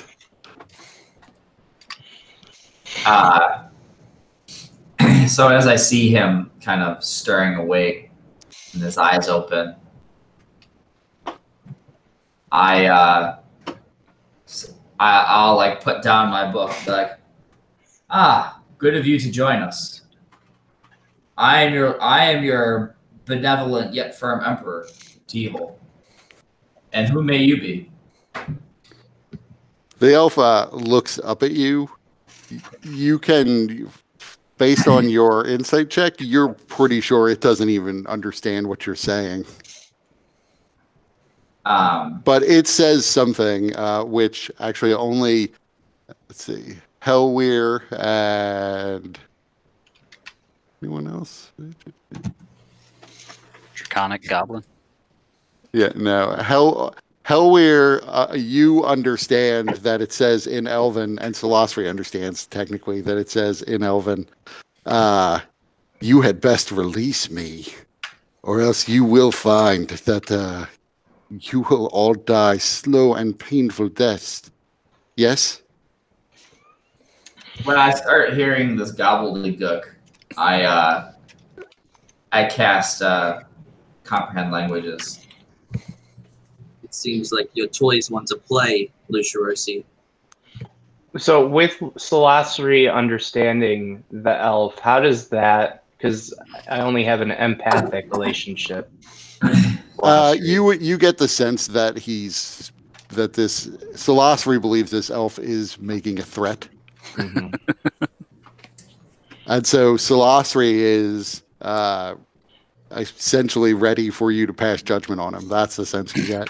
Mm-hmm. And Solosri expects that judgment will be death.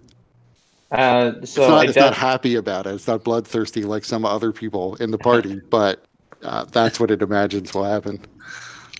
So you see me kind of grip Solosri and unconsciously wield the mace. And then like kind of hearing it speak in this other language, I would say, convenient how you seem to be able to speak in common on the lake.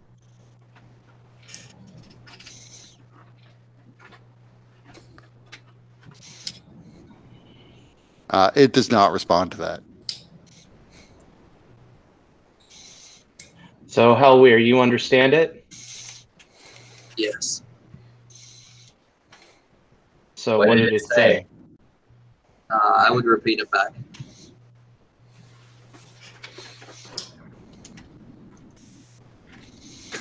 See, in some parties, I would just assume that the one who can speak the language will accurately translate and just proceed normally.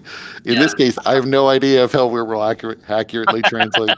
Yeah. I'm playing it by ear at the moment. Yeah, he says to kill him, just kill him and get it over with.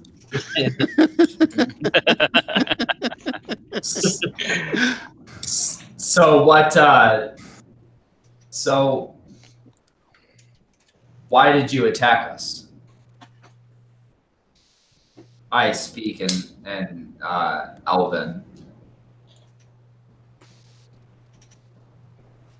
Oh wait, no, I can't speak it. I can only understand it. Yeah. So I just speak it in common. I'd repeat the elf looks up at you and begins to say something. Hellweir understands it to just be strings of curses upon you. I mean, Solosri is shocked by the language being used.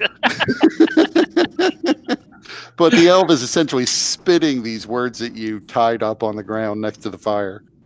Are these? Well, I'm under comprehend languages, so like, are they like euphemisms that I don't understand because I can only understand their literal meaning? You understand there's something about an owlbear riding you. I'm like, ooh, that sounds unpleasant. Well, that's kind of funny. I thought he would be delighted that we had saved his life. Apparently, he seems not too thankful. Well, At that, he looks over at Kajika and says in Elven, "Death is not the end. Fool." Doesn't mean anything to me, friend. I can't understand what you're saying. You can't understand him. I would have translated after that. So, Hellweir, can you ask it why he and his companions attacked us? I'd be like, yep. And I'd walk over and put my boot on his throat and ask him in Elvish. You're gonna take your boot I off would his throat? get, yeah, I would get real close. I would get real close to Hellweir, and be very, very like, do not kill him.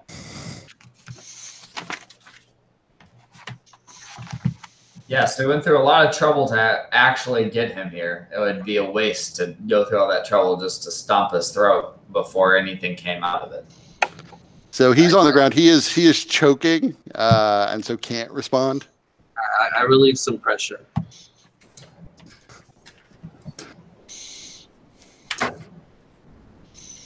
So he looks up at Hellweir and says, "You are dealing with forces you cannot understand.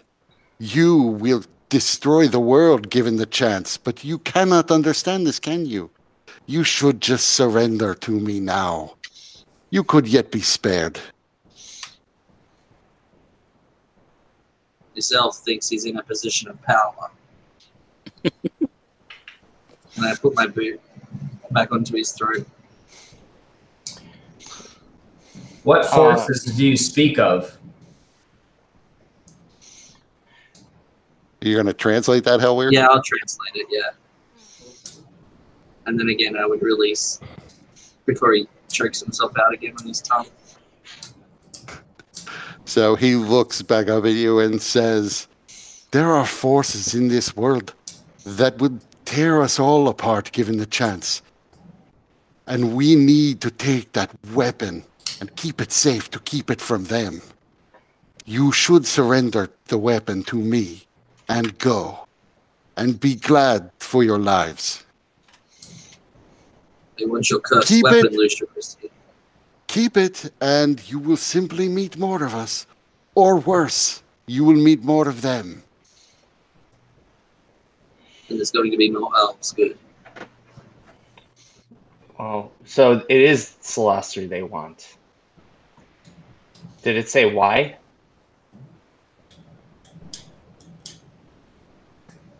Yeah, I'd say why. Okay. So I would hope that Hellweir would translate, but look directly at this ash elf and say, "Why would you not attempt to approach us in peace first?" I like And roll my although- eyes and translate. Okay, sorry. So after you translate, it responds saying, "Your kind cannot be trusted. Humans and whatever that man is. Paladins of the 4 gods who have left the world already. You cannot be trusted with matters like these. Our master can handle these forces. You cannot. You are children. You are children who play at being adults, who play at power. You are best to give the weapon up." Where's your master? And I push my boot down on him again.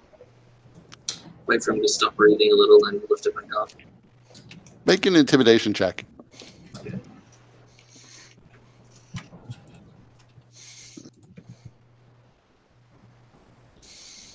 The location of my master is not something you could comprehend, giant. So Hellweir, so Lucirosi will look up at Hellweir and ask, "What's it saying?" I translate it back, but roughly, I guess. Like, just pretty much like the direct things which he was saying. Mhm. So then I would look at the creature and I would say, "Anyone that would presume to take life is clearly not some kind of benevolent force as you claim to be. You are one. He does not wait for a translation, but says in Elven, your friend is one to talk, but the history of your created is not one of peace, is not one of wisdom. The history of your races is one of violence and war. It's one of death. It's one of murder. And it's one of foolishness. You are the ones who bring these problems down on the world. We are the ones to fix them. The worst case is the people who may die in the attempt go to be with their gods. What is so bad about that? Our worst case is we get to go be with my master. And that is a blessing beyond all blessings. So, you should feel free to kill me now, because my life, I know, is worthless in the grand scheme of things. And I know that I will find peace eternal once I am dead.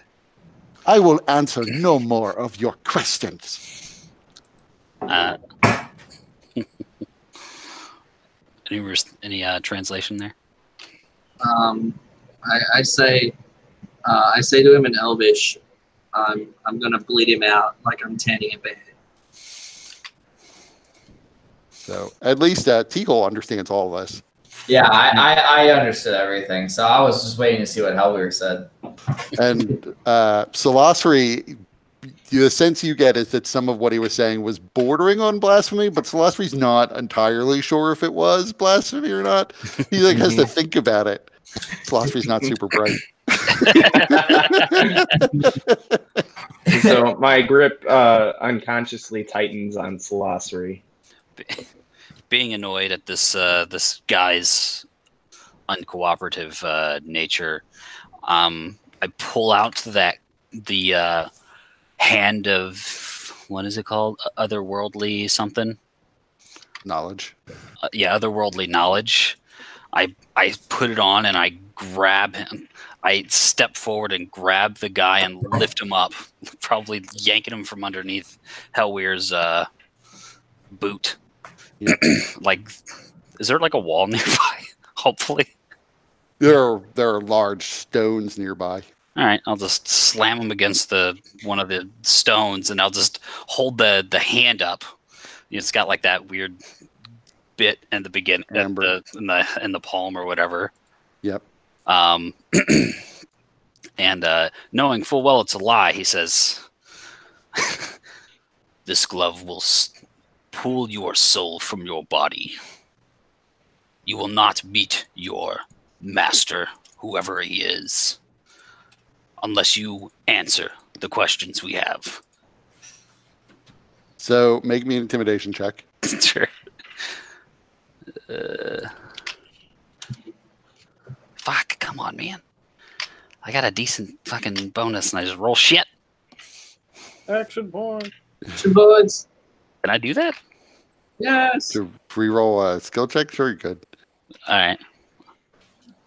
How many do I get? Because I used one earlier. 2 per Two a session. session. Oh, I used one to make a spell as an action. I don't have one technically. Oh. So he looks at you. You don't get the sense that he feels it's a threat. And he says, again, only T-Hole and Hellweir understand him, but he says, your magic, your dark forces can't overpower those of my master. Are you insane, Dragonkin? Called your mother a whore.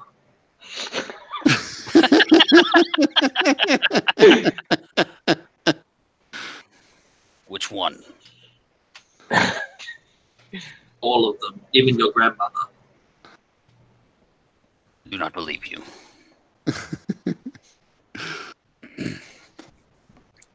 Are we done with this one?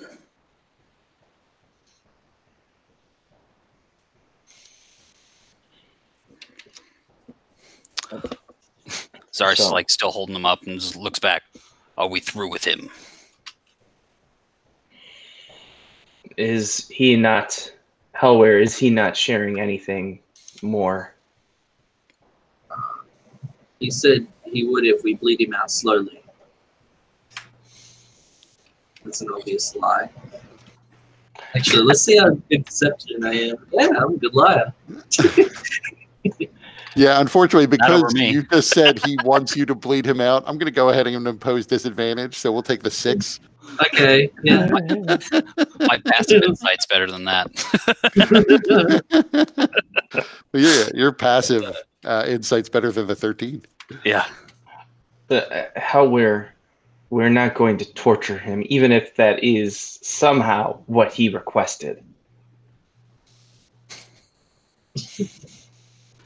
But if he wishes to go to his god, and he has made it clear that he is intended to kill us over Salasri, then I see no reason not to pass judgment.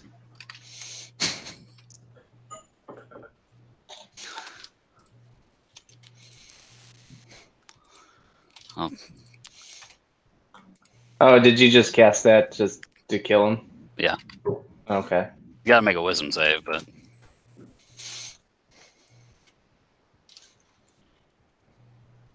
even if he succeeds, it's very ominous for him. So there's the sound of a tolling bell that rings around this camp. And his skin begins to blacken. Black lines where his veins are begin to become evident as he opens his mouth, but trying to scream, but no sound comes out as he expires. And you see his eyes, the black on black of his eyes, lighten up and turn into a sort of grayish film as he dies.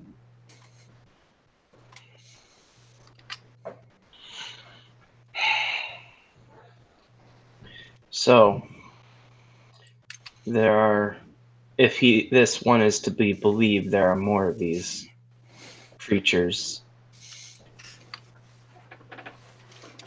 and they intend to claim Salasri for themselves.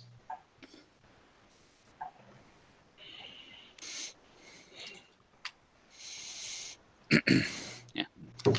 I'll put him down and begin to cast this ritual on him, just so he can't be brought back for any reason for at least 10 days. So it sounds like it's going to be pretty dangerous for us to be hanging around you. Yes, but what is the alternative? If this creature is to be believed, their group considers Salasri to be some kind of weapon for a greater purpose.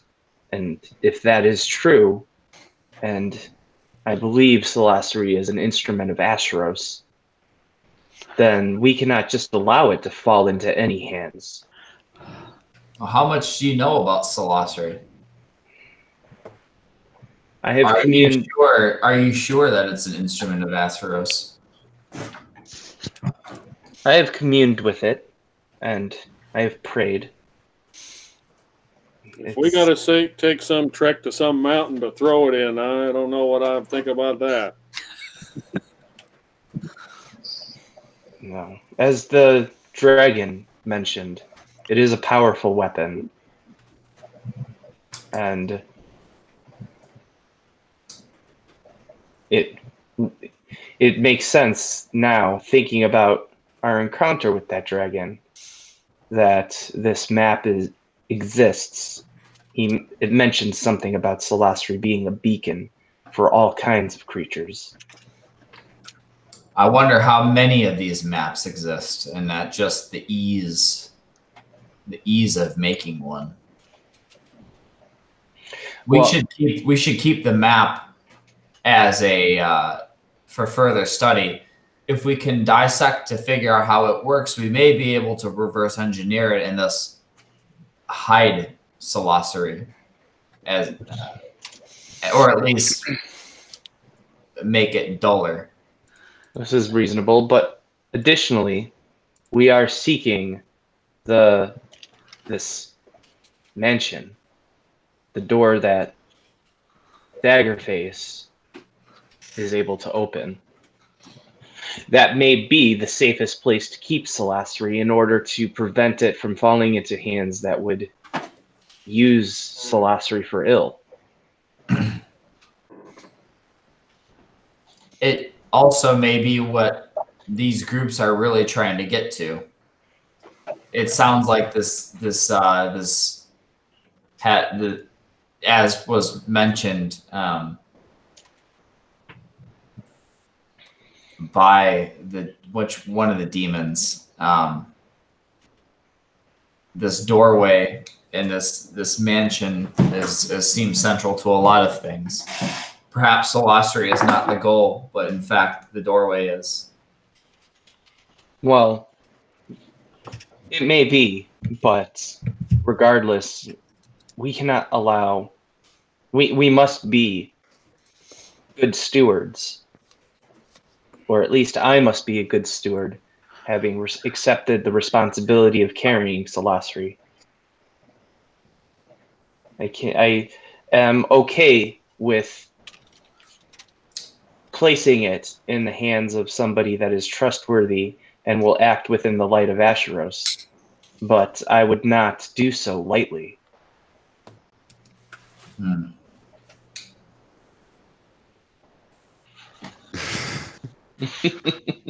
Sorry, just I'm not sure what is it that you wanted to respond to, the private message I sent you. Yeah. You just mean the command to send whisper that's text? what I meant, It's /W space GM. Oh, okay, got it. I had a thing on my screen where it was like Actually, if you allowed go me to to the whisper. if you click on your token, if you click on your token in the upper left-hand corner, you'll see that there are two macros I added. One is conditions, and then I just added one called Whisper to DM, so you could just click that button too and type the message. Oh, okay, yeah. T-Hole just magic missiled somebody.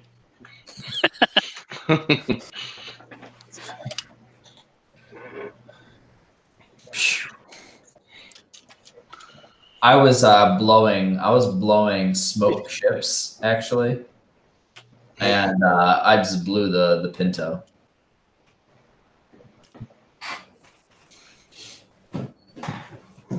Wait, what? Like the Pinto Maria and Santa, whatever.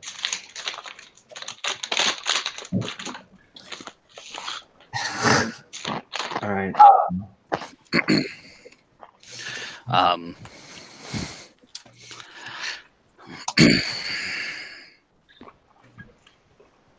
Well, we must be cautious. At least one of them escaped from the battle today.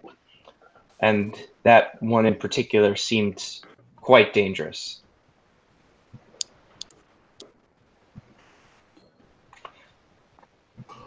So at this point, the elf is now dead. Your clothes are now dry and you're warmed up again, so you could continue on. It's actually only a little bit afternoon, not quite 1 p.m. in the afternoon. There's still plenty of daylight left to continue traveling. The snow continues to fall, but it's not as heavy as it was a couple of hours ago when you first awoke and started. So traveling conditions aren't as bad as they were when you first set out this morning. And somehow Hellweir did inadvertently lead you back to a road that's going in the right direction. Although you did see right just beyond the pond where you had this fight, it forks. You know the road system well enough to know that probably you could come to other forks in any event that will still sort of keep you in a general sense moving towards Monver. And in any event, the senses that Hellweir has are enough to sort of always keep you moving in the right direction. So you're not going to get lost on the road network. Cool. Wow. Who's going to do the next check? Yeah, who wants to do another skill check? So far, you've had one success and one failure. I'm just trying to think of the interesting use for the ones that I have. The failure is why I inserted Assassin Pond.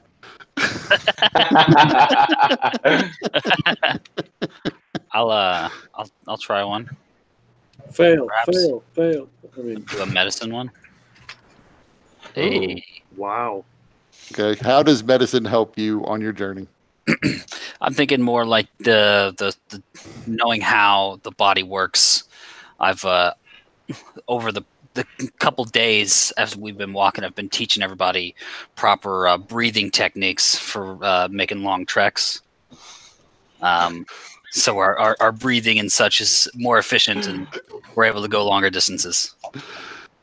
Okay, so you are marching down the road, being instructed by Zarius into proper breathing techniques. At first, it seems as if maybe his breathing techniques are more useful if you are vaguely dragon-shaped, but eventually you begin to sort of understand the method that he's talking about. And everyone slowly and unconsciously begins to breathe in unison as you go, marching down this road. The road is relatively clear of snow because of the minor enchantment placed on it. Although you do eventually reach a spot where the stones in the road become more sparse, as if they've been pulled out. And eventually the stones peter out completely and the road turns into nothing but dirt. The dirt is unfortunately completely covered in snow, but there's still a depression where the road was, so you can still follow your path. You see off to the sides now that the farming houses that have dotted the entire length of the road now seem to be more likely, a few of them at least, are made from the stones that they just ripped up out of the road, which does have the advantage of keeping the inside of these farmhouses a little bit warmer than they might otherwise be. But it also leaves you without the magic of the road. Again, luckily for you, the ranger abilities of Hellweir are enough that he is able to avoid any drifts of snow that have accumulated in the road and take you off the road to find paths that allow you to wind your way through. Eventually, you come to a clearing where it appears as though people have used it in the past to set up camp, and it appears to be nighttime, so you settle in. The night passes uneventfully, and in the morning, you realize that there was, in fact, another group of campers who were probably about a half mile up the road from you, but they pass you and wish you a good day as you begin to set off again. Who wants to make another check? All right, I'll make a religion check. And you want me to make it first before I describe it, or like how I intend to It use usually it? helps. It usually helps because I can tell you how successful it was or unsuccessful it was. Okay, here's my religion check. That was a fail. God damn it, people. Yeah. So how do you want to use it? So I was deep in thought, in prayer, with to Asheros, asking questions about how it is that he chose to bless Hellweir, which still boggles my mind. The purpose of sorcery and what's going on, and you know, I intended the prayer to be one of guidance, but instead I continued to get distracted on these other things, and in my distraction, I imagine I either, you know, something inopportune happened. So as you're praying to your God, you find that just in the normal sort of shuffling around as people walk, Lucia Rossi is up at the front of the group, walking down this road. He appears to be lost deep in thought as he communes with his God. After several hours, people realize we've been following Lucia Rossi, but he's not been paying attention to the road. Where's the road? And you realize that yes, you are off the road at this point. You're not exactly sure. He was following something that looked like a depression, but it may have been like curves of hills, and you've been sort of meandering around. You're not lost because Hellweir still always knows roughly where he is. But that doesn't necessarily mean he knows where the road is in front of him. It just means he could find his way back if he needed to. So it's now a much tougher slog to make his way back to the road. But Hellweir, upset now that he is sort of wasting his time and having to march through deeper snows, does eventually bring you back to the path. But everybody make me a Constitution save. And only on this one, I'm going to say only Lucia Rossi gets his con bonus, because this is for the whole march, or his paladin bonus. I mean, not his con bonus. Of course, I get it. I didn't add my oh no, I think I did. Yeah, I added the +1. I just didn't press save, so hopefully that's all right. Okay, so Lucia Rossi and Zarius, you both take 1 level of exhaustion, and you're gonna have to find like a real place to rest, not just a campsite to get rid of that. So a town or an inn or something. Okay. Thanks, Lucia Rossi. My pleasure. So Is there anywhere on our character sheet where we can track exhaustion? It's like a condition, so. Yeah, I don't know. I'm not sure if it'll there stick is. around. I'm just gonna put it next to my name.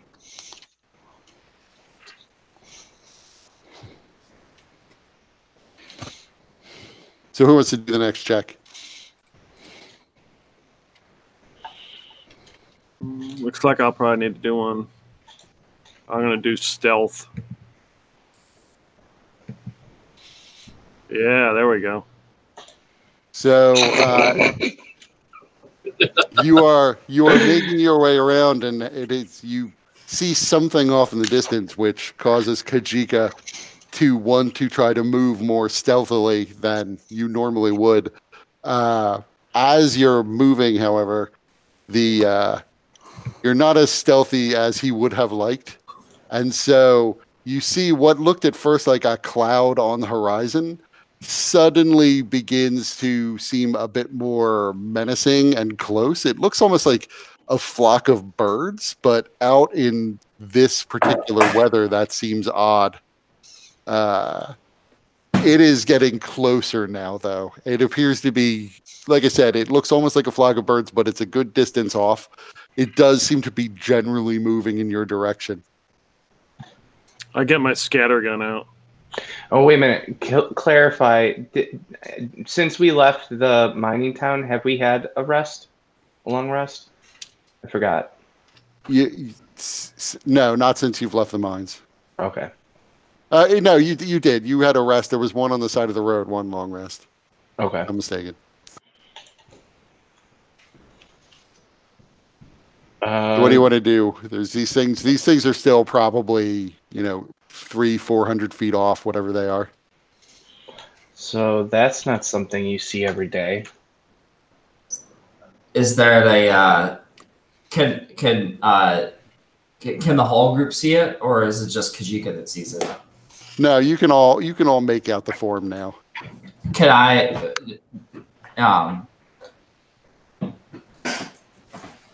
does anything strike me as familiar about this? Not at this distance. You're not sure what they are. My eyes of minute seeing don't help. That's just eyes of minute seeing are for things within 1 foot. Now, question. Mechanically, if I had an eyeglass with the eyes of minute seeing, and it amplifies, does that make the eyes of minute seeing reach farther than a foot since it brings things closer? The eyes of minute seeing are essentially magical, so I would say no. Just because the eyes of minute seeing are their own thing that you can't really extend the range. You might be able to enhance the magic item in some way, but that would require time and work. Yeah. I was just curious. So anything within 1 foot of you, it's like Terminator vision, where it's just automatically like checking out all very. So seeing this thing approaching in the distance, do we get a sense of it being like bad? Because it's sort of beelining towards you, you imagine it's probably unfriendly. So Lucirosi would be like, so we should probably take shelter. And then Lucirosi would begin looking around to see if there's anything nearby that could be good to weather whatever this might be, or get out of its way. Do you want a perception check for that, or investigation? I mean, technically you're trying to hide from it, so I guess it would be another stealth check. Okay. That's,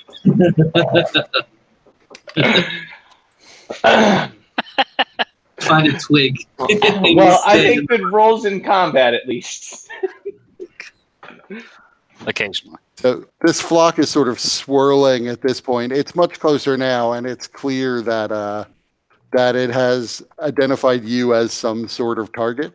You realize they're not exactly birds. They appear to be vaguely whitely furred creatures. You're not exactly sure what you would call them, but there are enough of them for it to be considered a flock. So that's a good number. And then I will.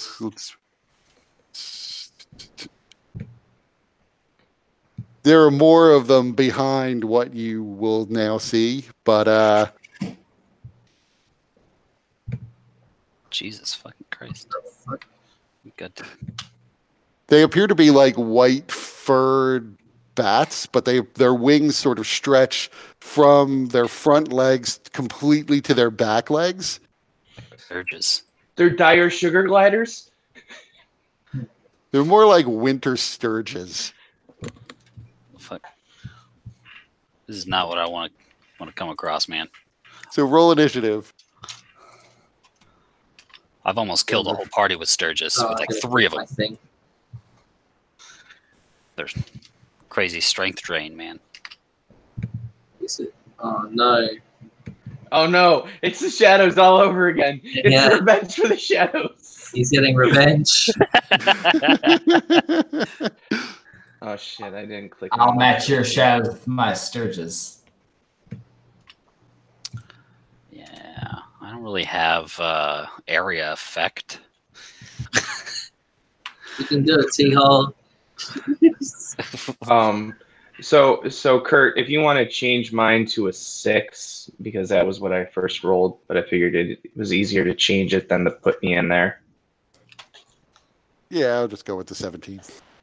I mean, basically, Okay. they seem as though they're going first anyway, so they're going to go for the guy who's closest to them. Actually, I'll give you this. You can rearrange your party order.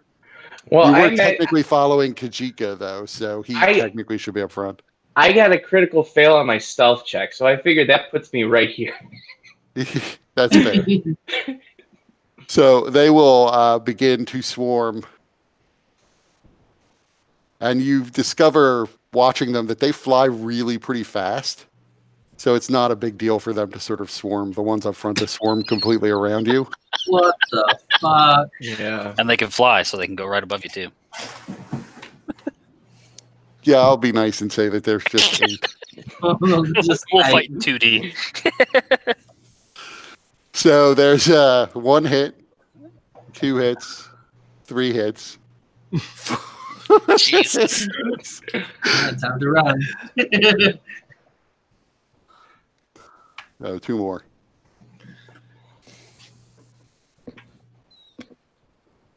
So 5 of them hit. All right, so let's see. Yeah. Where's the damage? Oh, the 17 hits, so that's -8. Then the 19 hits, that's -4.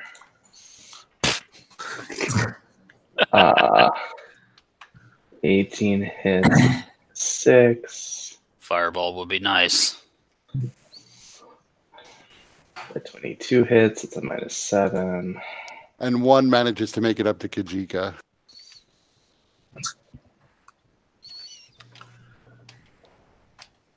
And then a -4. But misses.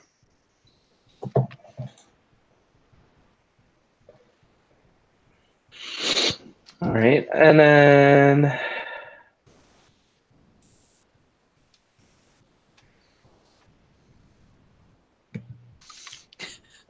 was really banking on a long rest before something like this.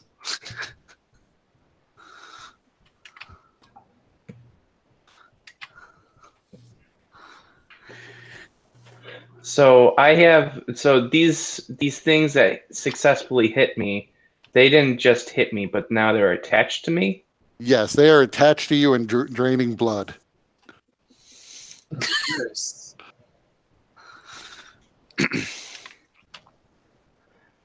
But it's Teal's turn. Just fireball him. If he goes down, I'll get him. I got plenty of hit points. Don't worry about me. Just do it.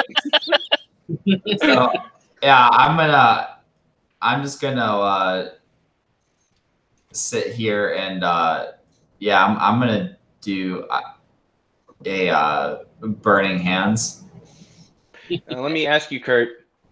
If I willfully fail this, will it automatically hit all of the ones that are attached to me?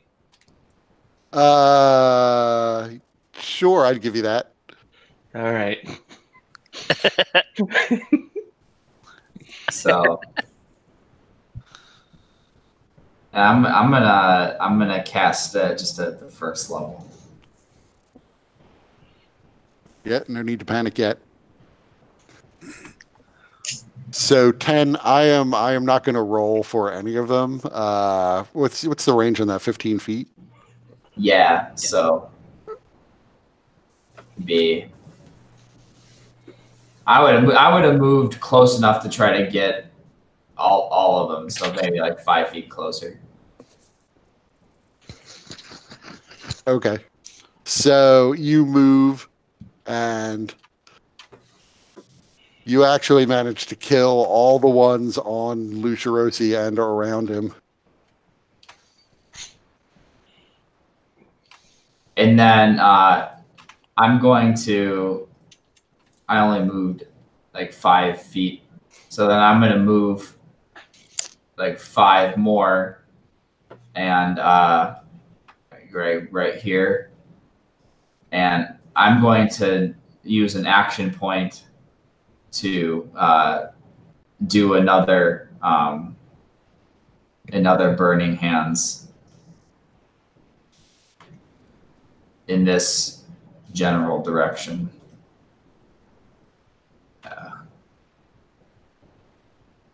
There.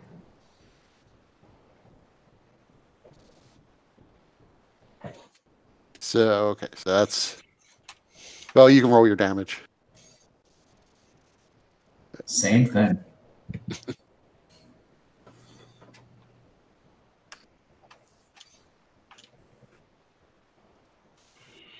I'm going to let this one who was right at the edge get it because he has cover anyway from the tree.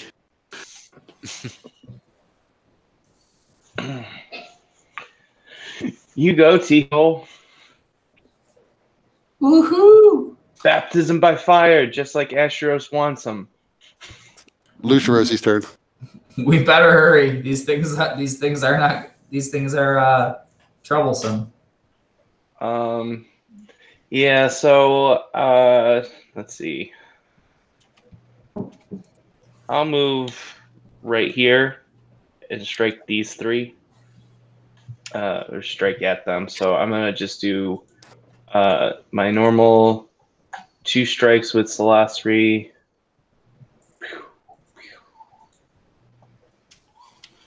You hit and killed both of them. And then bonus action strike with prayers. Nope. Damn it. They are, you find, very fast and nimble in the air, so it is able to easily dodge the last punch. Mm-hmm.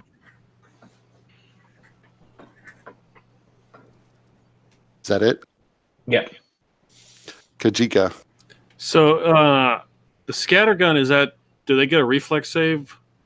Or They could. It depends. Their hit points aren't very high, so I'm not going to waste time rolling if because I'm going to half damage. okay. Is it half damage? I assume it is. I forgot the scatter. Yeah, yeah. So is hold on one second. So can I move down here and just I'm going to fire in a line up at these guys? Yeah, that's fine. Okay.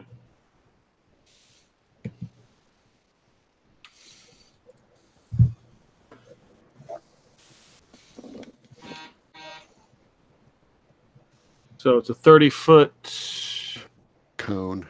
Yeah. So basically, these guys here these guys after this one have advantage from where you are. Okay. But you can hit this guy too.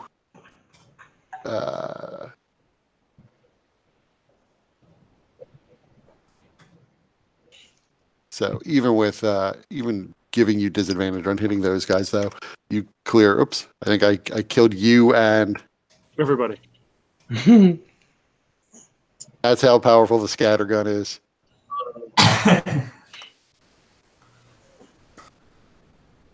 All right. And I erased you from the turn order. The scatter gun really is very powerful.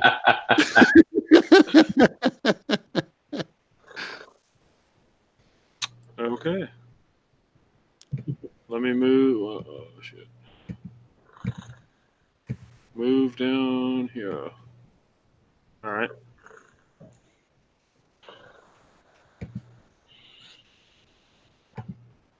Okay. I don't know who was next. Yeah, I forget what you had to, but let's give you Yeah. 14-ish. Who else is missing from the turn order? T-hole. That's who I also got. I had a 22. I was second, just after the dirges. Sturgeons.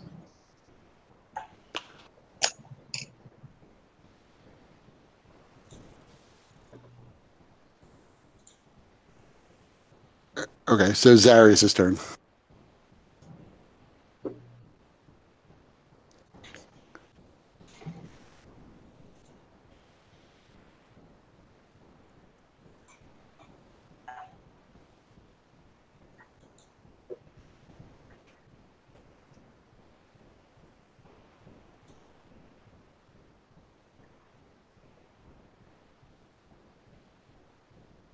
Zarius. We lose Tony. Yeah, sorry about that. I forgot I muted myself. So I move up and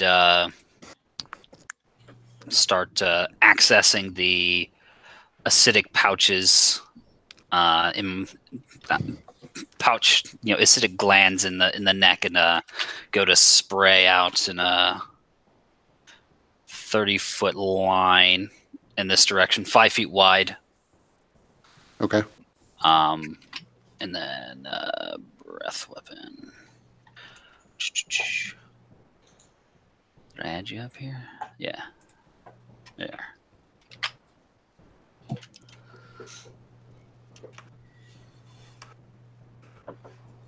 So you're able to clear out these ones.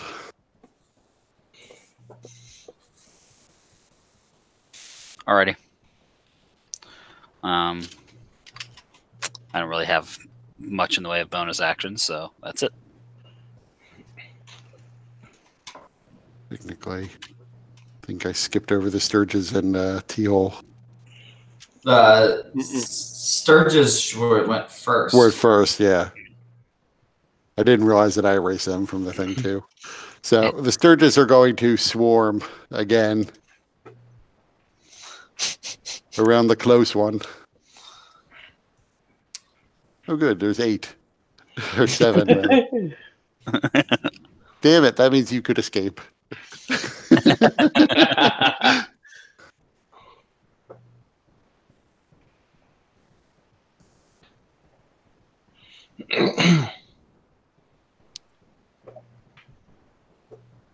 Did you So click for not all as- of them? Yeah, that was not as lucky for them as the first round. But 2 of them hit. And so 2 of them are attached.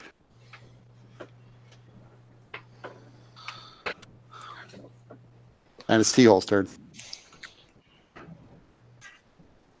So Daggerface, who was dozing, wakes up and runs forward. T-Hole's gonna pull the same stunt he did. This time will be another Burning Hands at level 2. He's got to make sure he does the job right. Okay, that's enough to kill all 7 of these, but Lucirosi also takes damage. So So 17. So stealthily hiding from this swarm that you saw on the horizon did not quite work. Perhaps Kajika was just having an off day. Perhaps he's not used to hiding in snow. But they were able to sense you nonetheless. Ow! So they're all dead. They're all dead. So Kajika runs up and finds one of the ones. He's like, I think this one might be still alive. Aren't we supposed to keep one for questioning? it's standard protocol. Sure, when they can speak. Can these things even speak? I don't know. Have you tried talking to one? I don't know. I've just been dealing with being caught on fire and having them pierce into my flesh and suck my blood like some kind of giant mosquito. You do seem a bit gaunt. I'm a bit woozy. You should have let nature take its course and have its will with Lucirosi. I'll come up and cast some Cure Wounds at a shitty fucking roll. Can we Sarius just take a break? still somewhat exhausted and pissed off that T-Hole led them through all those snowbags. Heals as little damage as he can. Can we take a break? I need a little bit of a rest. Yes. So it is getting closer to the end of the day, so you could long rest here. Do these creatures look like something we could eat? Yeah, I mean, who knows what they taste like, but they essentially look a bit like a cross between insects and bats, Okay. And taste both like, of which are edible. And some of them are already cooked. yep. So yeah, definitely collecting all these carcasses. Maybe we can make our way to this over here. This looks like a place that might be safe from the elements a little bit.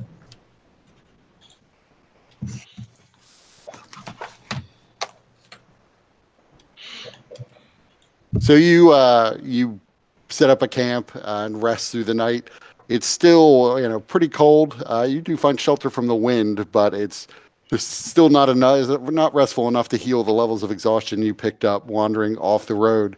But the morning comes and you don't see any more of these things in the area or on the horizon. Luckily, at least there seems to have only been one flock of them. That's too bad. They were good eating. Who wants to make another skill check? Did everybody go? Yeah. I can go again. I can make an insight check. Okay. Prepare some spells.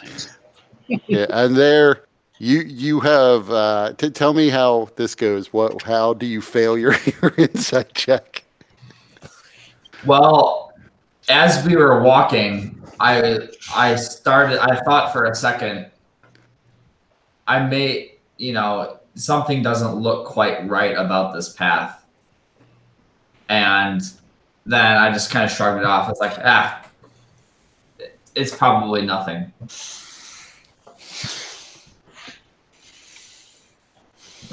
So you proceed down the road. We're not good at T-hole. traveling. T-hole winds up having some doubts that he decides not to voice to the rest of the group. Continue leading you on down this road. Let me see where you wind up.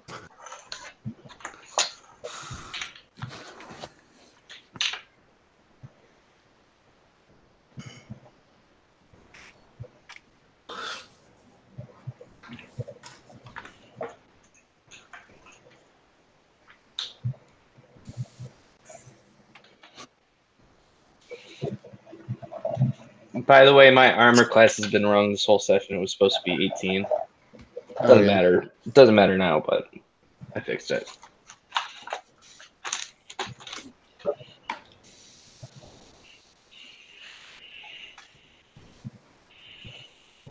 So as you're going down, it's weird how that went. Well, that one doesn't work. This is I've somehow gotten the wrong table. But as you're walking down, you suddenly feel all of you like something has changed. You've sort of stepped through a doorway from a nice warm interior of a home outside into the bitter cold. Everything seems to become a little bit less pleasant than it was before. Lucia Rossi, you notice in particular that while you're kind of used to almost like background noise, a steady rumble of emotions and sort of sensations from Salasri, that stops dead. And it doesn't take you too long to figure out that everything magical on you is not working right now. So T-hole, your very good vision at under 1 foot completely stops. So like he'll like hit it. He'll like tap his temple. That's weird. Does this mean that I'm blind? No, actually, it doesn't mean you don't go blind, but you realize that as it gets dark, the enhanced dark vision you were enjoying isn't functioning. Now it's it's just now getting dark, so you don't necessarily have to take a long rest here. But even trying like the light spell isn't working. So, unless you have physical torches, you're not going to be able to see to continue forward as night comes. Well, I mean, I would never throw away my ever-burning torch, but it's probably not working either. Yeah, it is out. And you can give me anybody who wants to can roll a history check. I'm not proficient. Even if we're not proficient? Yeah. Oh, okay. Yeah. So Zarius, you've probably heard on occasion of sometimes magic just failing. T-hole, you are aware that it's hard to categorize sometimes, but sometimes people categorize or think of them as almost storms that roll across the land, but they're just huge areas where magic is dead and won't function at all. It is hard to figure out how big the area will be, how long it will last. You know that it does move, so it's rarely in the same place forever, but it can be in the same place for, days or weeks sometimes. And the areas can be as small as maybe 100 feet across or as large as, a major storm, so many hundreds of miles across. Usually they tend to be somewhere in between those two, but it still usually takes several hours for it to clear. Do I have any kind of sense on what the genesis for these storms are? Nobody's really sure. it seems as if it's just within the confines of what magic is, almost just like a natural phenomenon. That Gotcha. the weave of magic sometimes doesn't cover an area. Gotcha. Hey, So guys, I can't feel Celosry anymore. Oh, what have you gotten us into, T-Hole? well, it appears we've encountered a storm. Unlike your traditional storm, which comes with rain and thunder and sometimes hail, this one comes with anti-magic fields. You know also that there are two kinds. There's the dead magic zones, and then there are wild magic zones. So this, at least, is not a wild magic zone. Yeah. Okay. So I would relay that to the group. So, okay, so is it's just that the magic is suppressed? Yes. No, I was asking T-Hole as Lucirosi. Yes, it is suppressed. It's not gone. Okay, I was a bit worried there. Yes, you can see, right? I can. Well, So that's it seems, yes, it seems that the whatever had happened previously, as long as I'm maybe still physically within the presence of Celostry, even with the magic being gone, maybe that's what I'm not sure. It's likely magic that steals your sight. The magic is not working, so it cannot steal it. That's a good point. I think that we should move quickly through this storm, as you called it, T-Hole. It would be bad to encounter something unfriendly if we don't have access to the magical tools we've become accustomed to. Yes, you are right about that. I wouldn't be much help in a fight without it. So we'll just kind of pick up the pace. Let us move. So night falls and you continue to move. You walk for several hours, but you still are not out of this zone. So you can press on and make exhaustion checks, or just camp. I think it would be best to camp. This is certainly uncomfortable and it adds a degree of concern, but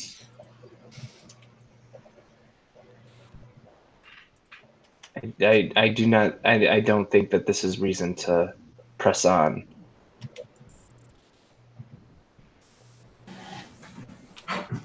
I agree. So Daggerface begins to, unpack his stuff, unroll his bedroll. Is everyone camping? Yeah. Okay. This is a good place to stop. Let me think about what happens. Yeah. This will be the point when all of a sudden we're in range of someone's catapult.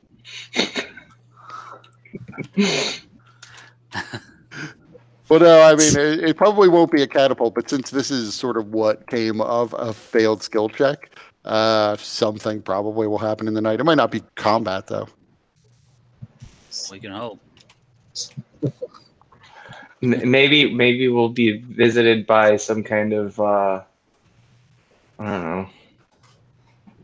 Maybe we'll get caught in the mindscape.